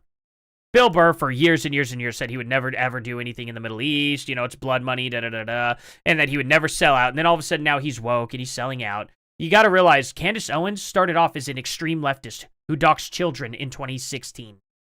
So it was called Social Autopsy with her company Degree 180. You guys should look into that. She started off super duper anti-Trump. It was only months later she became Red Pill Black. When she started that channel, she was all super duper pro-Trump out of nowhere. Out of nowhere. She wouldn't disclose her past or anything until Blair White brought it up and argued and debated with her on Dave Rubin's show. Okay? Keep this in mind too. Candace has been caught lying before. Dave Rubin ended up getting Candace Owens into contact with Kanye West in September of 2017. She acts like she had absolutely no idea that Kanye West would tweet her out in April of 2018. Why would she be so shocked when she knew him 6 months prior? It's kind of odd, isn't it? Dave Rubin came out and corroborated that he did introduce her to Kanye West. Now, he didn't provide proof, but they're on his live show, and he goes, hey, I can get you into contact with Kanye West. She goes, oh my God, really? That would be amazing. Let's go do that. You see what I'm saying? So there's a lot of evidence to show that she probably did. And she's acted like, oh, well, I've never mentioned Kanye and da-da-da-da, and just, we were manifesting it, and then out of nowhere, Kanye West tweeted me out, and I'm like, that's weird, because 6 months ago, you guys were talking about meeting him or getting into contact with him, getting his number, stuff like that. So that's, I wasn't surprised when Kanye West tweeted her out at all, because I watched that interview at that time, and then it happened right after, 6 months later. To me, that's not that crazy. But she's playing it off in a weird way. So catching her in those little lies, catching her as a leftist beforehand, an anti-Trumper, and then we're kind of going back a little bit full circle, there are actual, motivations I can see for her turning this way. I'm not saying she is. Keep that in mind. I'm not saying she is turning back into a leftist. What I'm saying is I see motivation for it too. Just as much as there's motivation in TPUSA to do what they did to betray Charlie. I said Carly. But you see what I'm saying. There's nuance on both sides. I don't have any evidence for either or. Candace's issue right here is she's doing so much finger pointing without proper evidence, though, that it's getting too many people involved. TPUSA's involved. Trump is involved. The FBI is involved. Egypt is involved. Israel is involved. You see what I'm saying? There's too many players. They're starting to stack up, and all of them are remarkably quiet about what happened. Silencing that many people is possible. It's not likely, though. See what I'm saying? So that's kind of my issues with it. That's why I'm able to kind of poke this apart a little bit and go, hey, I see where you're coming from, Candace, but there's problems. And I'm interested in pointing out the problems because we do have a perfectly good story of a trans-sympathetic guy who is dating a trans person, where all these trans mass shootings are happening all over the United States, and then a trans person takes out one of the number one people speaking out against him. It's totally plausible for that to happen. In fact, incredibly likely, especially with how violent Antifa's been. So there is still that side of the story. And if TPUSA believes that side of the story fully, let's say the government is corrupt and did all this, they could trick TPUSA and say, no, we got this person, and TPUSA could just be following along because they're like, we believe our government. These are the people that Charlie advocated for. I trust those people because Charlie trusted those people, right? Entirely possible. It might not be that TPUSA is even involved, and it might not be that none of these people are involved at all, and Candace is just crazy. All of it's possible because we don't have concrete proof for any of it. I think this July 20th date I'm is sorry, I'm just very ranting a little. important. Very important. Okay, let's see why this is important. The post-TPUSA conference dates are critical to what happened here, okay? My Google search will be then Charlie speaks in New York, and after that, he heads up to New York and the Hamptons. And Charlie Kirk himself, described it as an intervention. Seth Dillon is lying through his teeth. I would agree with most of it, Karen. Karen. Said Seth Dillon was rowdy and pushing Charlie on his views on Israel. There's Charlie himself described it as an weird. intervention that was staged over his viewpoints on Israel. A little bit. Okay. And maybe they were going to see if they could... She's changed my mind about 5% with this video. Okay? About 1% with one other video. And so I'm like, she's getting 6%. It's not great, but she could flip it. It's possible. You know how I'm giving her the opportunity. Intervention ends. They ask you if you want to go to rehab because but they I'm love really you. critical of her. her. They read the letters. Ooh, Charlie, I remember you. You were so brave. You were America. so brave, and you loved Israel, and you understood that your job is to be a good little goy and do what we say. Oh, I miss you. Do you want to go to rehab? It's this part that just takes me out. It's this part that really takes me out when you do weird stuff like this, Candace. Like you're having to add things in there without any evidence, so you're just kind of putting on a performance here, and I just. It's kind of like what Alex Jones does, except when Alex Jones does it, it's really funny. That's why I like it. But, Alex Jones takes people out when he does that too. And if he would just do a little less of that, people would realize how brilliant Alex Jones actually is. But I don't know if he's actually capable because he's just got so much going on. He's, but his outbursts are just, they're legendary. That phone call wasn't coming in from mom or dad. It was coming in from Bibi Netanyahu. And that's kind of terrifying, actually. Bibi Netanyahu is like pretending to be your friend. Hey, come to Israel. And how do we know that happened? Because Bibi told us himself. So this is not in dispute. He said he pretended to be Charlie's friend to lure him into Israel to establish Charlie Kirk as like Israel's top goy. And he said, it feels probably more too much. malicious He said with he her called for him 2 sure. weeks ago, and he invited him to But it Israel. could be she's just bad at it, And the part that he left out was Charlie declined. So when he got the phone call to go to figurative rehab, Charlie said, no, I'm good, actually. Well, is it rehab BB or offered not? to fund Turning Point to the next You know what level. I mean? Do we even know? Okay. Andrew Colvett should be able to confirm that, yes or no. Don't dance around it. I don't like with dancing. Him and Alex did, oh, this, blah, blah. It's a yes, okay? Take it to the next level. With what money, though, actually? It is relevant, and it is true that Charlie did not know where the money was coming from. That's why he established Doge, okay? He did not know where the money was coming from or where it was going to. That sounds to me. Why not? She brought something up, too, about, and this is the part. She touched a little bit on Project Veritas, and she said something about these are the same people taking over, but then she didn't name really any names of people that are, combining. And at the time when Project Veritas lost all of that, if James O'Keefe would have came forward and said, these are the people who are doing it, and then gave Charlie and Candace those names, I don't know why that wouldn't have happened. Isn't that weird? Because she says it's the same people, does not proceed to give us any evidence that it was the same people at all. And then, for some reason, they're not able to talk about it at all and figure it out and bring it to our attention, because this could be very important. This is what would be the most important, in my opinion. Get all the names of everyone who crashed Project Veritas from James O'Keefe. Compare them to all the people who ended up going to TPUSA. Prove that it is the same people and release that list. That would very much interest me, Candace. That would actually genuinely interest me. That would be way more likely than this whole Egyptian plane thing. Unless we could tie those people to that Egyptian plane too. Then, yeah, that would be good. This would actually form something. This would actually get me on board if she could provide that list. You know what I mean? I'm not saying it would fully get me on board, but I would actually be like, hey, this is very interesting.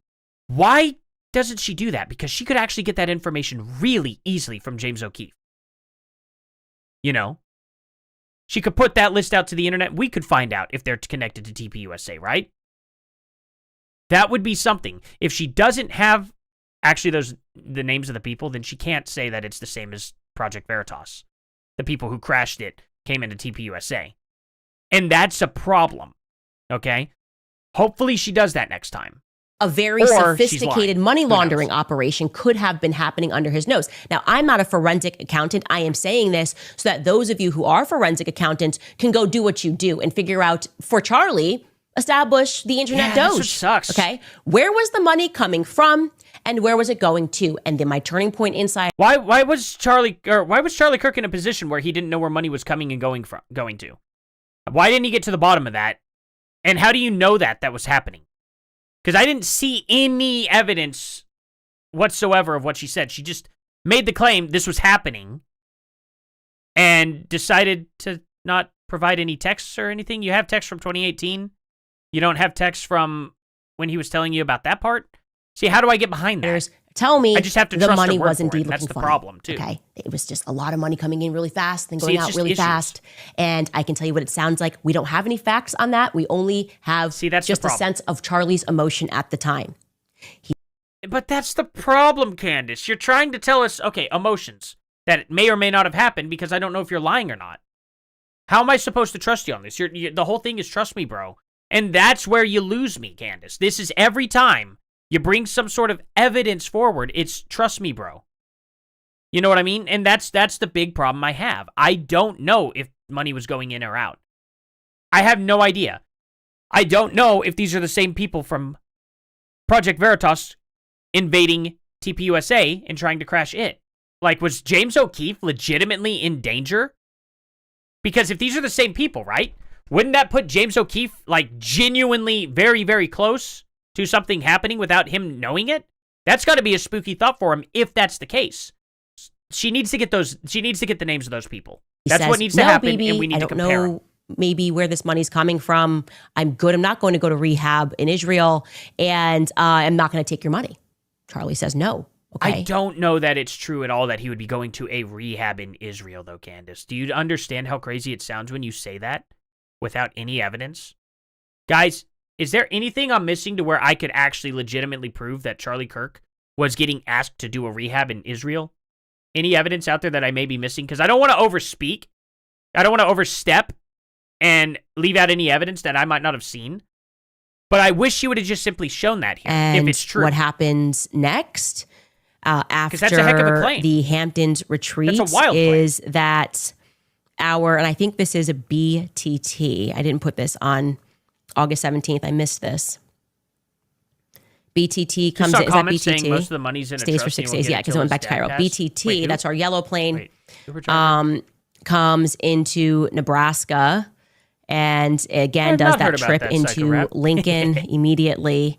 And again, I think these trips are very important. Okay. Turning Point USA insiders. I know some of you guys are becoming more and more courageous. What was going on in Nebraska? What's going on at the Lincoln chapter? How did the Lincoln chapter come together? I think Well, it you were seems we making a know note that was because there's supposed to be posts. We know what happened with the Lincoln chapter. They started posting, right? About forming it. Is that not right? 2025. The Lincoln chapter Isn't came that what we together. just Is that saw? what you were saying, Mark? Okay, so That's what I'll their edit that in our Instagram updated post said. timeline so Oh, that you now guys that are he's- watching this can you're able update to that in hear. your Why'd he timeline. come across that time? What is going on in Lincoln, Nebraska? I feel like something very relevant is happening here. Then we have, of course, the final time that that plane comes in, and before Charlie's assassination, rather, it comes in on September 4th. It heads to Minot, North Dakota, and then it heads directly there to Provo. Okay. And it lands in Provo on September 4th at 12:46, and it was a full plane. Okay, that's what we can say. It was a full plane, according to a person We don't want one of those stinky half planes flying in our sky. Or the short plane. overseas who had None intimate of those. knowledge, and I None think of the those information allowed. is solid. And it was not a full plane when it departs the morning that Charlie is assassinated. In all fairness, I would expect if it's a full plane going in and then not everybody comes out, it's probably because they got to their destination. I'm not crazy for thinking that, right? I don't know. Like, maybe these are suspicious people. Maybe they needed to be there for a couple days. I genuinely don't know, and that's the problem with this. It's weird. I am glad we're still going over this for almost an entire hour about this whole timeline. But the issue that I have with it is at the end of the day, if this turns out to just be a coincidence, or if this turns out to be just TPUSA people that were using this specific plane a lot, and they just kind of lag behind, maybe they helped set up the schools or something to start their chapters, it's going to look really, really silly that you wasted an entire hour on this. So, working with that. You know what I'm saying? So, I don't know. Woman scorned, she wants What's to going tear on down here? TPUSA because Charlie What's going on here? jitted her and she's a We miserable then person. know that 3 days later, mean, it's bringing possible. that back up on It's September definitely possible. 13th, our blue plane, We'll know at some which point. it 'cause trails, At some is point, evidence will get cold and these videos will peter off, or there will be a big explosion and everything gets revealed. One of those two things has to happen. And one way or the other, we'll kind of see where this leads. going to leave And we'll be able through to make a Canada, good as it always determination, does. It's going to I leave think. Provo. It's going to go through Canada, If Candace through is crazy Paris, or not. and back home to Cairo. Okay. 3 days following Charlie Kirk's assassination. Did that plane perhaps have the rest of the people that were left behind? What is going on? I want to know. I'd like One to know more too. thing That's for sure. I want to mention to Yeah, you. this is something, guys. And This Skylar, is actually a I something. actually didn't at tell least. you. For once. I want to make sure that you pull up just what I want you. Okay, under the notes from me, Charlie, because this is stuff that we're working on. I mean, Charlie, goodness. The notes from me, Skylar, it says 2 jets that landed from Arizona into Provo because we if started you mess tracking this up, those I'm jets. gonna- I think the planes are going to tell us a It's story. just the way she's talking to her. It sounds funny. Or him. If Maybe you it's a could boy, just Skylar. copy that and from there up into the 9/11, yeah, that'd be great so that they can see that. Okay. We started then looking at the planes got a that 9/11 day, flight. and Okay. something that struck us as actually, Charlie, Charlie, goodness, Skylar, if you could just delete the name of the agent is the only thing I would delete because it's not relevant for them. I mean, it's obviously public information, but Okay. we don't want this person to get inundated. Anyway, so there were 2 planes that that's we could nice, at least. find that right after Charlie gets shot, scrambled, planes. and from Scottsdale, Arizona, we're trying to figure out who came in. And something that caught us, something that we think is interesting, is that the tail number 940JD, right, Okay. had a day where This they- is something interesting then. went up from Scottsdale in the morning And I think it was, if you want to bring that up, Mark, at 7 o'clock in the morning they left. If you want to pull it up, that's N40JD. I want to say it leaves at 7 o'clock in the morning. Oh, no, that's the other tail number. Just kidding. The G5 plane. Okay, switch that. This is why he needs to bring this in. Oh, right. I missed tail that number too. Yeah, it was nice of her to not knock someone for a change, right? N102DZ. We'll have it up in a second. Okay. N102DZ we're interested in because at 7:12 a.m. in the morning in Scottsdale, so that's local time in Scottsdale, it flies from Scottsdale to Salt Lake City. Okay. So instantly I was like, oh, this could be Charlie's plane. But then, like, why would Charlie fly into Salt Lake City? No, he would fly into Provo, obviously, because Salt Lake City is like 60 miles away. Okay, but this is just one different plane, right, that hasn't done this before? You don't fly private so that you can then take a 60-mile car, unless there's some reason that you would have to, like the airport was closed. And I don't think that's true. Maybe it is. You guys can let me know. But this plane flew from Scottsdale and then landed in Salt Lake City at 9:23 a.m. local time. And then Charlie gets shot at 12:23, and this plane scrambles.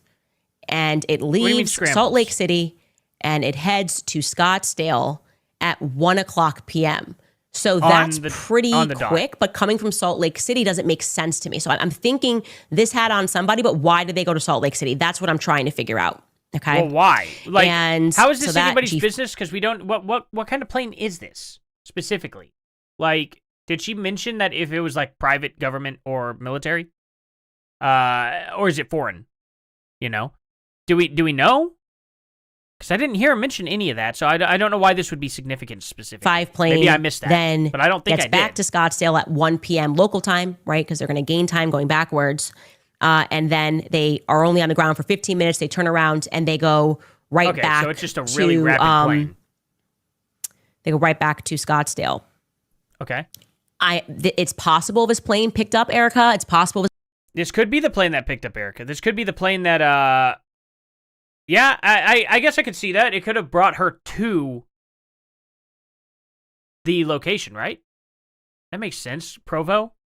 Everything kind of went down, right? Like, is it, I don't know. Maybe that's just the plane that picked up Erica and took her there. Or maybe it brought people home, you know, from the event after that traumatic thing going on, you know, and not everybody's just going to wait around, you know. I'm sure there were a lot of employees like, hey, guys, let's just pack up. You guys go home for the day. And maybe these people went on back down south if that's where they lived. I don't know. This plane picked up. There's a lot of people that were coming in. Right? I think there's like, I don't know Mikey McCoy's wife's name. I think she said she was there. Mikey McCoy was there. Maybe I don't know who was on this plane. But I'm wondering about that first trip, not even the second trip. It makes sense that you would obviously go pick up people. We know people were racing there. Everyone has told the story 1,000 times. But why was this plane in Salt Lake City in the first place? That's what I'm interested in, I guess, if that makes sense. That plane might not have gotten a call to be there until, like, they actually were in Salt Lake City. It may have just been like, hey, this plane flew in. Actually, we just had a plane fly in, guys. We'll send you that one. Maybe that's it. You know what I mean? It could just be something that simple. That plane happened to fly in there and was probably maybe supposed to stay there. Maybe they got the call, hey, Erica Kirk needs to get there. Now this incident's going on. They're like, oh, well, okay, we just got a plane and it's in great condition. We'll just send that one out. I don't know. Is that possible? I think it's a good possibility. It's already been flown. It probably just got checked or something. Maybe it was supposed to wait there for other passengers and they were like, we'll send this one out and we'll just have another one come to us. You know, these people we could put a delay. You guys. A little more important, maybe? And that is what we have been working on. All right, we are going to take a break here quickly, and then we'll be right back. Okay. All right, you guys, I'm going to take a brief pause here and tell you guys about That's really funny. Are you kidding me? Was that on purpose? No freaking way. Oh, that was awesome. She just had her tongue out. I didn't do that. That was just her video editing. Even she has bad pause game, you know? Okay, I think she does all that. Does she get to anything else? She does an ad read. Oh, she does a little bit. Just a little bit more, and then I'll get There's another strand of this that is compelling to me. Thank you all so much for being here, by the way, guys. That came, and again, this is opinion. I didn't cover it because do all that good stuff. I really appreciate it. But genuinely. A lot of people felt at Turning Point USA, and I do mean a lot of people, as in the wonderful people that work for the organization that are not at the top, right? And they felt that Mikey McCoy was kind of being positioned to take over for Charlie Kirk. And I good never photos. again covered it because, you know, feelings that's are what not she said, facts. right? But given the picture that we now have of his father and what his father is involved in, and the fact that Charlie was kind of veering from what I think was a predetermined course for Turning Point USA, I have a lot of questions. Also, another person who wrote us was telling me the story about Tyler Boyer's involvement in like Maricopa County politics in general. Like, what did he do before in Arizona? And yeah, it's just the kind of stories. Again, he said he approached him several times about embezzlement. You know, Tyler was hooking up with young interns, young male interns, or young male workers. And he didn't even care. He's like, I would go on record because all of this happened. And I had the proof that all of this happened. And everybody knows about Tyler Boyer at Turning Point USA. It's like an absurdity. But when this you say, is the I have all person. The proof this happened, and then just show the proof, or like some sort of proof, right? That's probably the best thing you could do in this instance right now, because everyone's questioning your, you know, everybody's questioning you. Provide probably some proof of some of the stuff that you're claiming. You know, that is putting people into places of power at Turning Point USA. Like he's just involved. And something that was interesting is also how many Russian speakers there are. I was telling you, like UVU, there's just a lot of Russians and people who study Soviet studies. Even the president of UVU majored in Soviet studies. Tyler Boyer majored in Soviet studies. He's a fluent Russian speaker. He spent years. And I'm going to assume when I say they speak Russian, that they're probably more tied to Ukraine, like kind of coming full circle on that. Okay. Yeah, they're more likely, right? Not Russia. Because a lot of times people wrongly assume that people who speak Russian are Russian. And actually, Ukrainians, until they like made it a law, they had to stop speaking Russian quite recently, were Russian speakers, right? Because it's Russia and it's their home. So it's interesting to consider that there are a lot of, I think even Michael McCoy's wife might be Ukrainian. Correct me if I'm wrong on that. Russian. But that's something that I think is interesting as well. Or could be interesting. It might not be interesting, but definitely on the Tyler Boyer front, it's very interesting. He was involved with orphanages in the Ukraine, posted about helping Russian-speaking orphans or whatever it is years ago. Like I'm talking like 10 years ago. I just don't like it. I don't like it. That's a problem, Candace. This is how you lose people. You bring things up that you're like, this is my gut instinct. You're just like, I just don't like this. Why? Is Ukraine now involved too? Ukraine, Egypt, Israel, and the United States. We had to get 4 countries in on this when like one Navy SEAL could have done the job, one special ops, one sniper guy that's genuinely really good trained. Why did we need all these other countries to come in and do this? Don't you think that's a lot of noise to show the people when they could have just had a military guy drive in a military vehicle parked out in the middle of the woods? And they gone out and done this? There would have been no flight paths. Nothing would have been weird. You know what I'm saying? Like, I think there was a little bit easier of a way to do this without actually finding it tied to the military at all. They could have drove there. See what I'm saying? Like, that's why I just have such a hard time with all this. Now it's 4 countries involved. The vibes don't feel right. What was going on? Why was Turning Point, what was their campus doing? Why are people at Turning Point saying they don't know where the money's coming from? Like, why vibes, is no one seem to be grieving him in the right way? Why does it feel to me like a hostile takeover of a company? That's how I personally feel. Okay, that's what I feel. I feel like this was a hostile takeover of a company. And I feel that the company became bigger than Charlie because Charlie was too ambitious and Charlie trusted people. And he trusted that people were in it for the right reasons. And what I have learned in politics is people are hardly ever in it for the right reasons. Truly. If you are getting into politics, you think you're going to meet good people, you're out of your mind. You are out of your mind. In fact, if you have a lot of friends in politics, I probably already know that I can't trust you because I know what it takes to keep friends in politics. I mean, that's fair. Friends of Charlie Kirk, look what they're doing.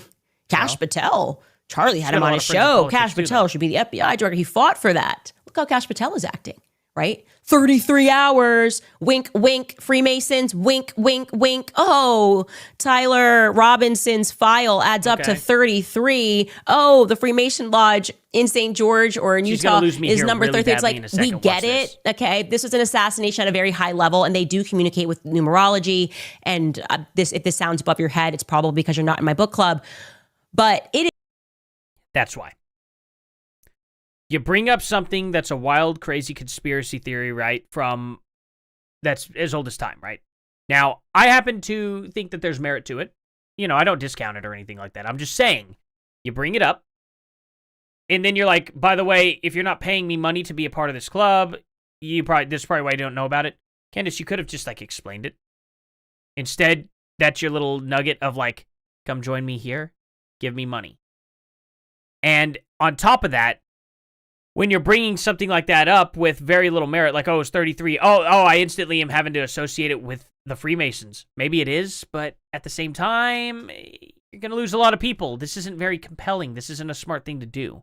Wink, wink, nudge, nudge, come join my club and I'll tell you about this thing. That's where you're losing people, Candace. Is just saying. Just to More me nuance, the most sinister and sickening thing that these people those things combined can lay their heads on a pillow at night, and they were whether just she's telling the truth or not, are going to put so many people I feel off. a lot is adding up, and that you know what I mean? More people need to look into Turning Point Faith. They need to look into NAR. Again, I would follow Village Crazy Lady on X. She's fantastic at research, and she has been keeping them on their toes with research, and that is the area that she wants to go down. Check her out. I can only chase so many Crazy rabbits.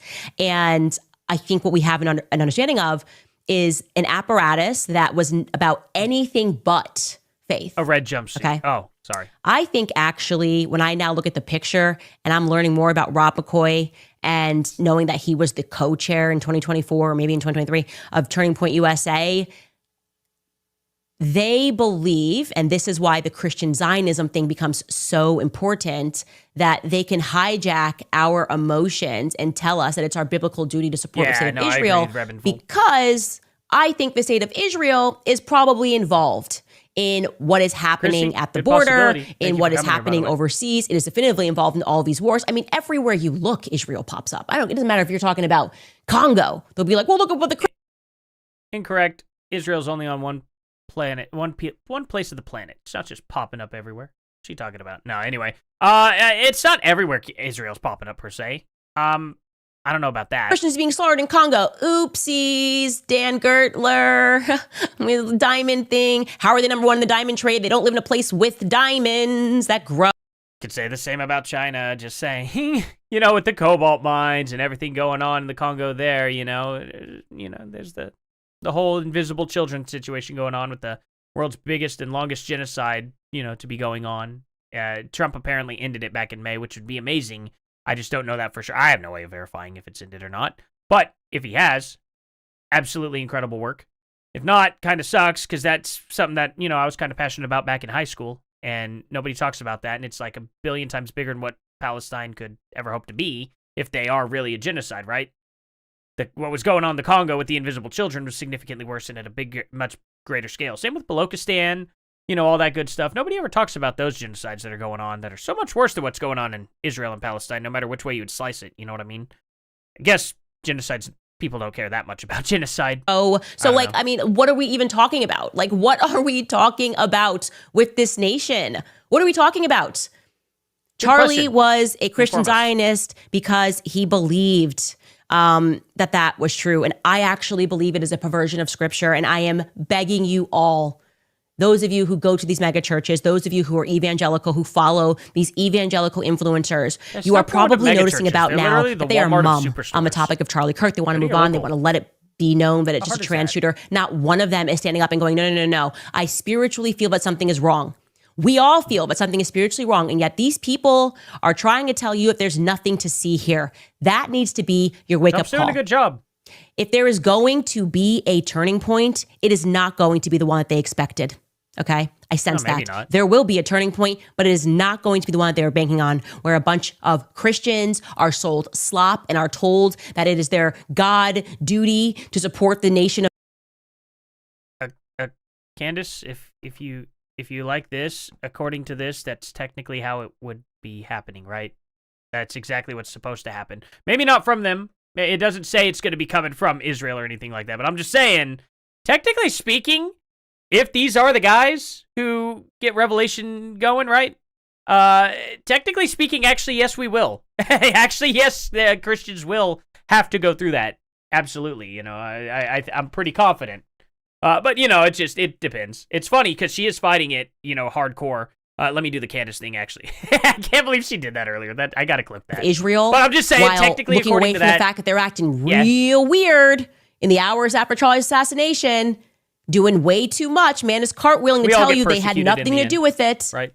They That's are what the asking Bible you says will to happen. set aside your instinct, your gut instinct, your God instinct. You recognize something is wrong. That's why you're watching this show. You are recognizing She was so close to Ultra Instinct. that the people around Charlie are not acting in the way that they should be acting, that their emotionality is not meeting the moment of violence that we all witnessed. Instead, they're turning on me. They're making videos about me for investigating. They're lying to you about where Charlie was on his faith journey. That's hush hush. The Catholic thing. Okay, but so far she hasn't necessarily proven that. We haven't seen where he was on his faith journey at all. The closest thing we've seen at all is him literally saying, they're going to have to, I'm going to have to pull out of the Israel cause, or forcing me to pull out of it or something. But we don't know what took place after. I don't know if he was talked down from that. I don't know if he went through with it. You know what I mean? It could have just been a frustrating moment of like, people curse God sometimes. Does that mean that that's indefinitely their choice?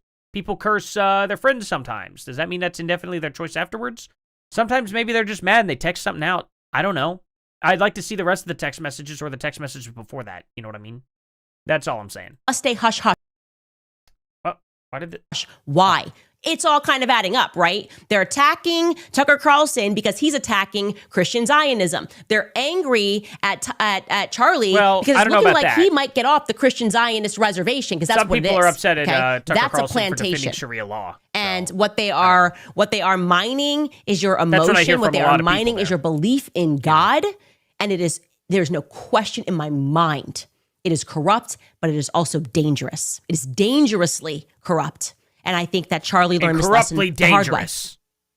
I'm appreciative to all of you guys who are sending me emails. You're worried about my safety. Please stop sending those. Okay, I understand what I am doing. I have read my messages over and over again with Charlie, ones that I have not even revealed. And this, to me, feels like a Christ mission. I think you should probably reveal everything in one go so people stop questioning you. Wouldn't it be better to not burn all the bridges with fans and stuff and just present everything? You keep breadcrumb trail. You keep throwing down a breadcrumb trail for everybody to follow. And because of that, I swear to God, my pause game, it's not on purpose. Oh my gosh. Anyway, it's just one of those things where you keep putting down breadcrumbs and have us following and then keep advertising in every single video. Get so many super chats. I don't even get one super chat really hardly often. Maybe one or two a show, And the thing about that is like watching you get like $130,000 plus all your ad revenue and stuff like that, which I'll be showing here soon. Not saying that it's the motivation, but it is an argument to a degree because you keep spreading out the evidence and it's like you could just go one go with it all, right? Like this episode was only 50 minutes. On Monday, your podcast was 2.5 hours. If you did a 2.5 hour podcast every day, you'd fit in a lot more evidence, but you're not doing that for some reason, right? To wake up the world and make them aware of and this what evidence just came out that has and you had to jump on around that. So it makes me wonder about nations. And it makes me wonder about her evidence because she jumped on this because it had just come out, but she's got other evidence that she's just sitting on. It does so in the name of right? God. In the name of God, Christian Zionists are telling you to support a nation, okay, that has mass murdered children. You can watch the videos. They're telling you to do this because it is your biblical duty. When are you going to wake up? You'll make me laugh. Charlie Kirk, he was the #1 Zionist for a very long time, Christian Zionist for a very long time. Right, that's why it's not how they are treating. Understand this. If that's correct, what you're saying there, that he was if he was a Christian Zionist for a long time, maybe he was. Maybe I'm wrong. Maybe I thought he wasn't a Zionist, but hey, if he was Christian Zionist, okay, fine. Let's go with that. That's why it's not out of the ordinary for most people. Whenever you say, oh no, he was getting away from that. It's like, well, we didn't see that publicly. We saw a text message that might allude to it, but maybe not. And no text messages saying he was like converting to Catholicism. None of that, That's the thing, right? And she makes the claim. So when people are like, well, this is how Charlie Kirk always was in the public, and then you're coming out saying, no, behind the scenes it wasn't that way, and it's like, oh, okay, proof please, and you don't provide it, people got to know parasocially who Charlie Kirk was. It's going to take a lot to change those people's minds. You're going to have to provide proof, Candace, or else you will not get through to the majority. It will never happen. Whether she's right or not, she cannot convince the majority when they parasocially got to know Charlie Kirk. Him now that he is dead. They are lying on his name. You have to wake up, okay?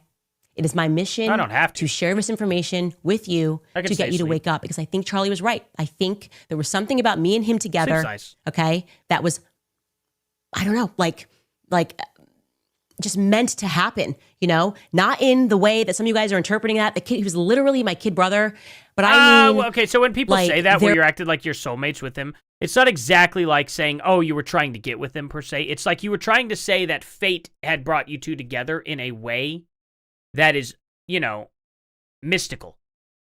And whenever you're talking about him coming to your dreams and telling you stuff and you're acting on that information from your dreams, imagine how that looks to the majority of people. Probably better off left unsaid.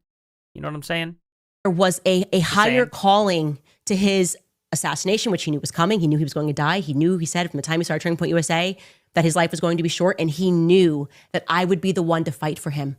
He knew that it was going to be me that was going to be the one that would fight for him. He knew that I would be his David, and it is that relationship that we described yesterday, the David and the Jonathan. Again, he was my friend. I don't know the context of those text him work, messages, but more than anything else, I laughed. He could have been with referring him. to something else or more friend. of an analogy. And you are not meant spiritually to watch your friend catch a bullet in the throat.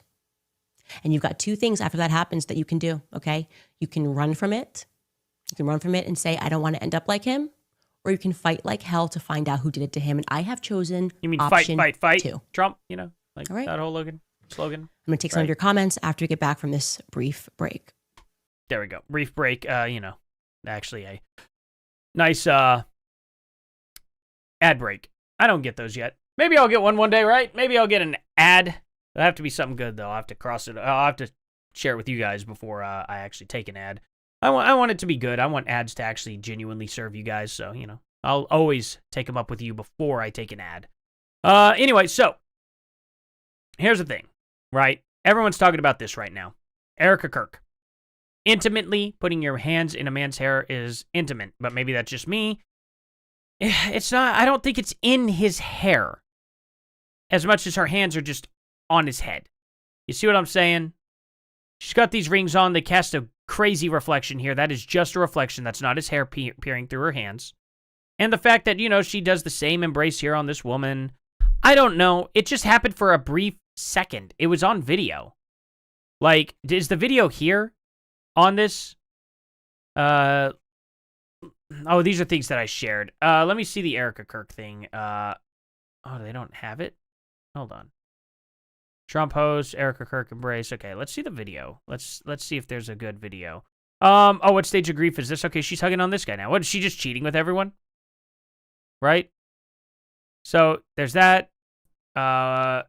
Everything about Erica Kirk, JD Vance hug. It's simple. Women go for the claw. It's up to men how they handle it. Okay. So she tried to put her hand on him? Right there? Oh, and he, like, pulled her hand down. I see. Yeah, it depends, I guess. Where's the video of it, though? That's what I want. Okay, here we go. Blessed and honored. Blessed and honored. Tonight to be able to introduce to you. Sorry, I'm not making fun of her. It's just, you know. A very, very dear friend. Imagine this, though. Imagine if she's just like a hostage. Like, this whole thing happened, and she knows she's in on it, quote-unquote, but because of, like, hey, what we did to Charlie will happen to your kids? I don't know. I think maybe people should probably think about that aspect. Maybe she has to be more enthusiastic, and she's fighting through the tears, and she's scared. Who knows, right? Everyone's scared. A lot of people are saying that she's, like, manipulative and crazy that she was in on this, but what, you know, just what if she's, like, a hostage instead? Wouldn't y'all feel crappy? Maybe it's not good to point the finger, you know? Just His saying. Wife. Because that'd be freaky. I'd be afraid for my kids if think about it. She ain't a man. She ain't gonna fight off the government for her kids. She's just gonna do what they say. She's gonna submit. Are incredible. And I see no one will ever replace my husband. No. But I do see some similarities of my husband in JD and Vice President JD Vance. I do. And that's why I'm so blessed to be able to introduce him tonight. He's an amazing man.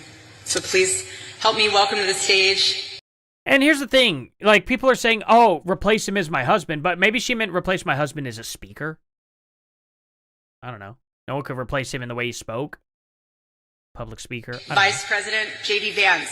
Oh, it's not going to show the embrace, though? I am... Thank you for cutting it there. Why not show the video, guys? The only relevant piece. Okay, they put music behind it. I don't know. Come on, guys. Can you show the video of the embrace? Vice President J.D. Vance. Really? Really? Like, it's that hard? Oh, is there a reason why? Because they're showing this. This can't be a real picture. This is not real. I don't think this is real. What the? Yeah, look at the shadow. Of course it's not real. Like, that would almost be accurate. But look how there's, like, nothing over here for the head. It's just too close. Nothing there. I don't know about that. I don't know. And, oh, yeah, you can see. Okay, you can see there's not a second set of legs here at all. The legs are gone. So it just kind of fuses into one. That light's not bouncing correctly at the angle that it's at. Because it's right there. It's not that far off. It wouldn't be turned like that. That's AI, yeah. Man, people are jerks. For real. That's crazy. This whole manufactured attack on Erica Kirk is ghoulish and vile. The fact that it's coming from both the left and the right is the only surprising thing about it. Yeah, I agree too. I think it's a baseless attack, you know. Where is the video of the embrace? Why are they not showing that? Guys, like, really? Look at this. You know. Oh, wow, a new angle of the pic. He's pulling her in tight. Would love to see the pic of him right after she pulls away, but there was some pressure on the certain... Oh, Jesus Christ, guys. That's so rude. Really? You do know J.D. Vance is married, right? Like, unbelievable. So what, he just started getting with her? Like, that's the person he decided to have an affair with, for one? And for two, they're going to show it publicly? For real? Like, can I please just see the embrace? 53 seconds, 53 seconds. Now that this is getting shared around. Yeah, look at this. It's too... Her hands aren't that much of it at an angle, but up here it really shows a drastic uptight angle on that shadow too. That's AI. I have no doubt that's AI. Oh man, I don't know. Let's see. Can we please see the embrace? I cannot believe that it is not on here. 53 seconds. It's all the same one getting shared.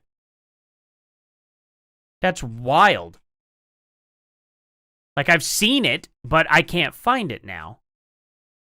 Do any of you guys have it? Could somebody link it in the chat, maybe? No, on a Cascade AI?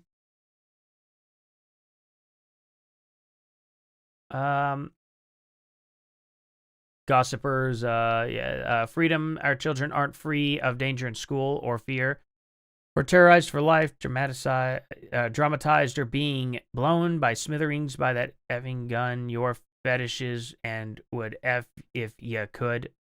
Are you okay, cutie in the cab car? Do you want to try that sentence again in a way we could understand it, please? I think you got a little excited there. Just take your time. Take your time.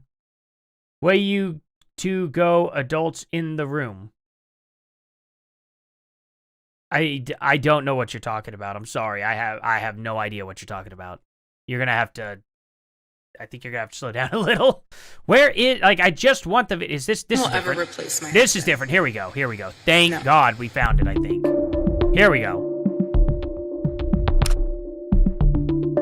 Why'd they snap it there? Why? They cut it right there? Please tell me. Okay, maybe they redo it. J.D. Here we Vance go. and I don't want to hear you talk. There we go. Hug. There we go. That is not weird. Okay. There we go. What just happened there was not weird. Facial expressions mean everything. Look at how stoic her face is. Watch.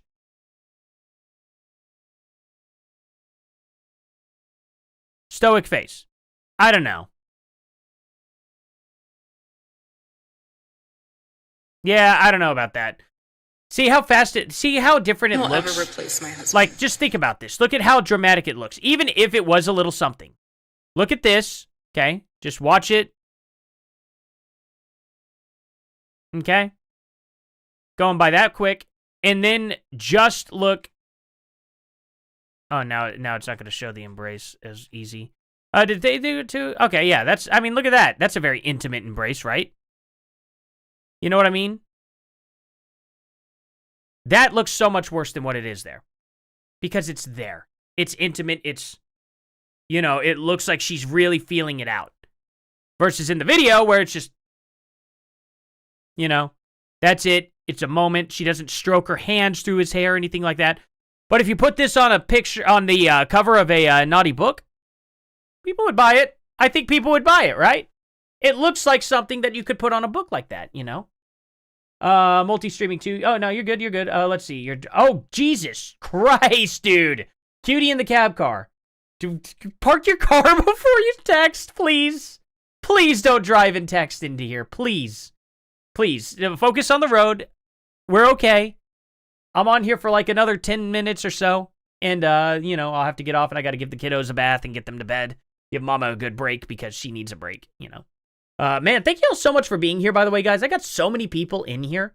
It's actually blowing my mind. I have 1,600, almost 1,700 views in this video. You guys are freaking amazing. Thank you all so much. Definitely please like, subscribe, do all that good stuff. And, yeah, man, yeah, guys. I say man a lot. I'm sorry. Thank you all so much, for real. I genuinely appreciate it. You guys are making this all possible. And maybe I'll be able to stream, I will stream 7 days a week. If I can consistently get over 100 people in here, like, one time, man, well, that depends. I can't quite quit my job over that, but depends, you know. If you guys make it to where, you know, things happen and I can quit my job, I'll be here 7 days a week for sure. I just feel guilty that I can't do it all 7 days a week for you guys. You guys are amazing, you know. Can't believe these people are going after a woman who just lost her husband. Yeah, they really need to chill out on this, you know. They really need to chill out. Like, this is just like, this is overtime right here. It's overtime, it's overblown, it's people really just engaging to engage and making something weird out of something that's not. You know what I mean? Like, I don't know. It's unbelievable. It genuinely is unbelievable. I see nothing about it. Now, I want to see, I don't know about you, but I'm appalled. Let's see, disgusting. This is the original poster that I keep seeing people do. Let's see. Everything looks, I don't know. Why are they, this casket, yeah, this, oh, yeah. There'd be a casket shadow here. There's not. It's super duper AI. Why are people falling for this? Genuinely. Like, yeah, it's super duper AI. Yeah, okay. Like, they just took a screenshot of it. See how his shadow's like way over here now? See how his shadow like forms out of that? That was freaky. Look at how much his shadow moves compared to him. Oh no, it's actually pretty well aligned. That's not bad. It just morphs out of that. But yeah, that's just obviously say I'm just saying in that sense. Yeah, look at what they're doing. Like, come on. Why are people being weird about this? Why are people being so weird about what's going on with Eric or Kirk there? Like, oh, Jesus Christ, guys. All right, I'm done with that. That actually is starting to irritate me, genuinely. I don't know, guys. Is there, let's see the view. Oh, yeah. These people here, Riley Gaines.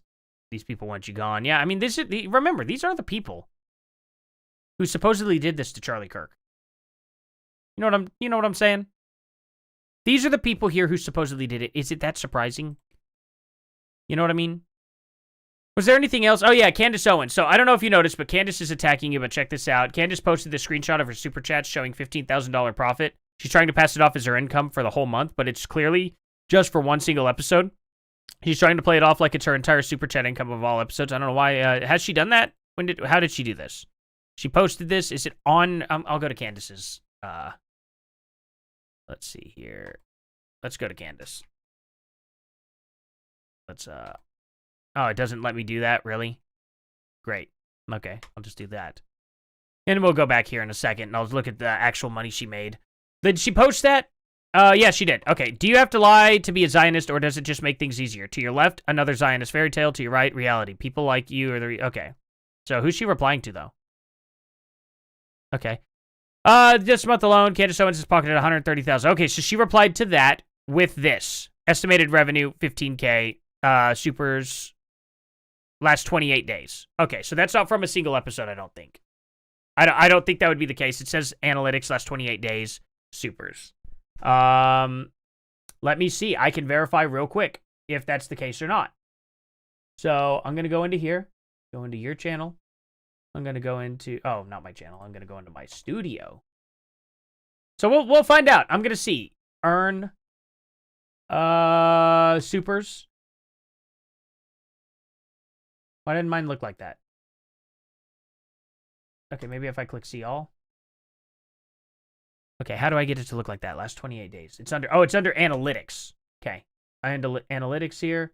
Do I have a super tab on there? Revenue? Page short feeds, supers and gifts.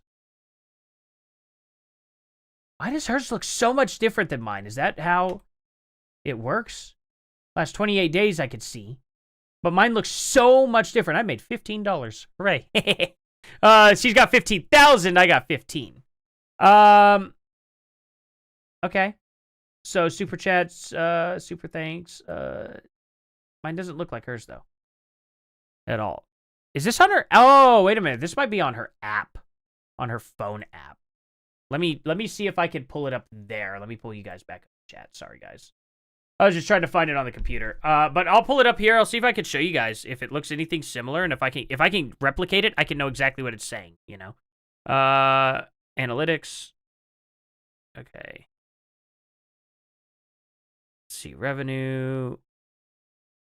28 days. Can I get it to super chat at all? Okay. Maybe I don't go there. I go to earn. Maybe I go to supers. Okay, that looks like it maybe. Ah, okay. Last 28 days. Yeah. Okay, Candace is right. Candace is absolutely dead on with that. 14. See, it'll come up here. Last 28 days. Is that focusing well enough? 15. See that? So I have the same thing, and I can confirm this is over the 28 days. So yeah, it's she bought. Why did she purchase $1,700 worth of stuff here? It's interesting. Why would she purchase for that amount on YouTube? Ads? Huh. I don't know. That's interesting. So I don't know. Last 28 days. Yeah. So anyway, what did she say here? From just super chats on YouTube. This month alone. Okay. So yeah,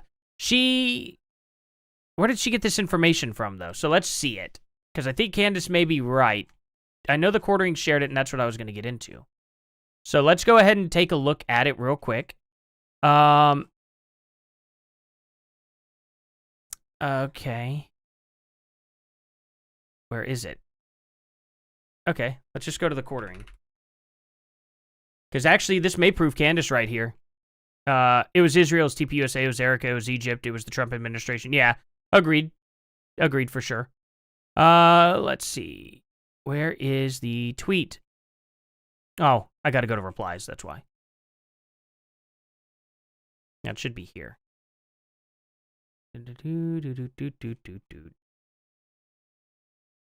Okay. Is this 31st? Did he share this yesterday? Okay. All right. Here's how I got to get to it then. I got to go here. I got to go here. And then it was the gay who strayed. Okay. Gotcha. We'll go here. Oh. Okay, was that her? Jamie Mitchell? What happened? I clicked it. What? Okay, thank you. All right, let's see the super chat thing. 7K post. Yeah, right. There's apparently people make 7,000. And it's not me. It's definitely not me. Where did she? Oh, did she reply to? Wait a minute. Being transparent. Audience. Yeah, she gained like 1 million subscribers in the past month. I don't know. Man, that's crazy that it would only be $15,000 from Super Chats. I think it would be more than that. I don't know. Let's see here, audience. We'll see where she posted the numbers. Now I should be able to see it clearly, and I could see where she got the info from. If I can find it. Did she delete it? Did she delete the post? No, it's 10 hours ago. Okay. Retraction? Fascinating how... Okay.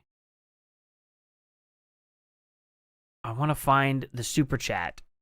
Here we go. Here's this. Okay. Love the transparency. Keep going while you're at it. So this is... Okay, these are estimations from what, though? Candace Show, unlock detailed account audit. Yeah, see, look at this. These are estimation websites. If Candace is posting the full-fledged receipts there, it trumps the whole claim. Unfortunately for her. Now, this is where it should be. I think she did this yesterday, right? Where is it? I'm not clicking that. October 30th. Okay, so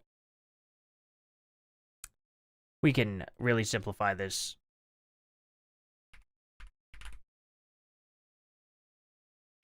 Candace. Are you kidding me? She hasn't said Candace once. What is... Oh, good lord. Thanks, X. I appreciate it. You suck. Okay, well, that's great. I'm glad that we're in this thread here. That sucks. Really? This is the best you could do? Is this Social Blade? I think it's just Social Blade, guys. Sorry about that. I was trying to just get the actual hardcore evidence here. And, I guess I'm not going to be able to. I think this is Social Blade, though. It looks like it. And she's saying 130,000 for sure. It is absolutely an estimate, and it's possible. I bet Tim Pool probably would have done that during his show or something. You know, I don't think Candace gets it going as much. But between, you know, with all the ad revenue and stuff, I bet she's making probably close to $100,000 a month. You know what I mean? I bet that's probably accurate. I don't know how much her sponsors are going to pay her. When you have that many subscribers, it's expected. Because you have a premium spot, advertisers should be paying top dollar because they're probably going to be paying people less, and they're just a corporation at the end of the day, right? A lot of them are just corporations. Go ahead and get your money from it if they're willing to pay for it. I don't see an issue in that. The amount of money is not an issue to me anyway. So that's the thing. Just genuinely, it's not an issue how much money.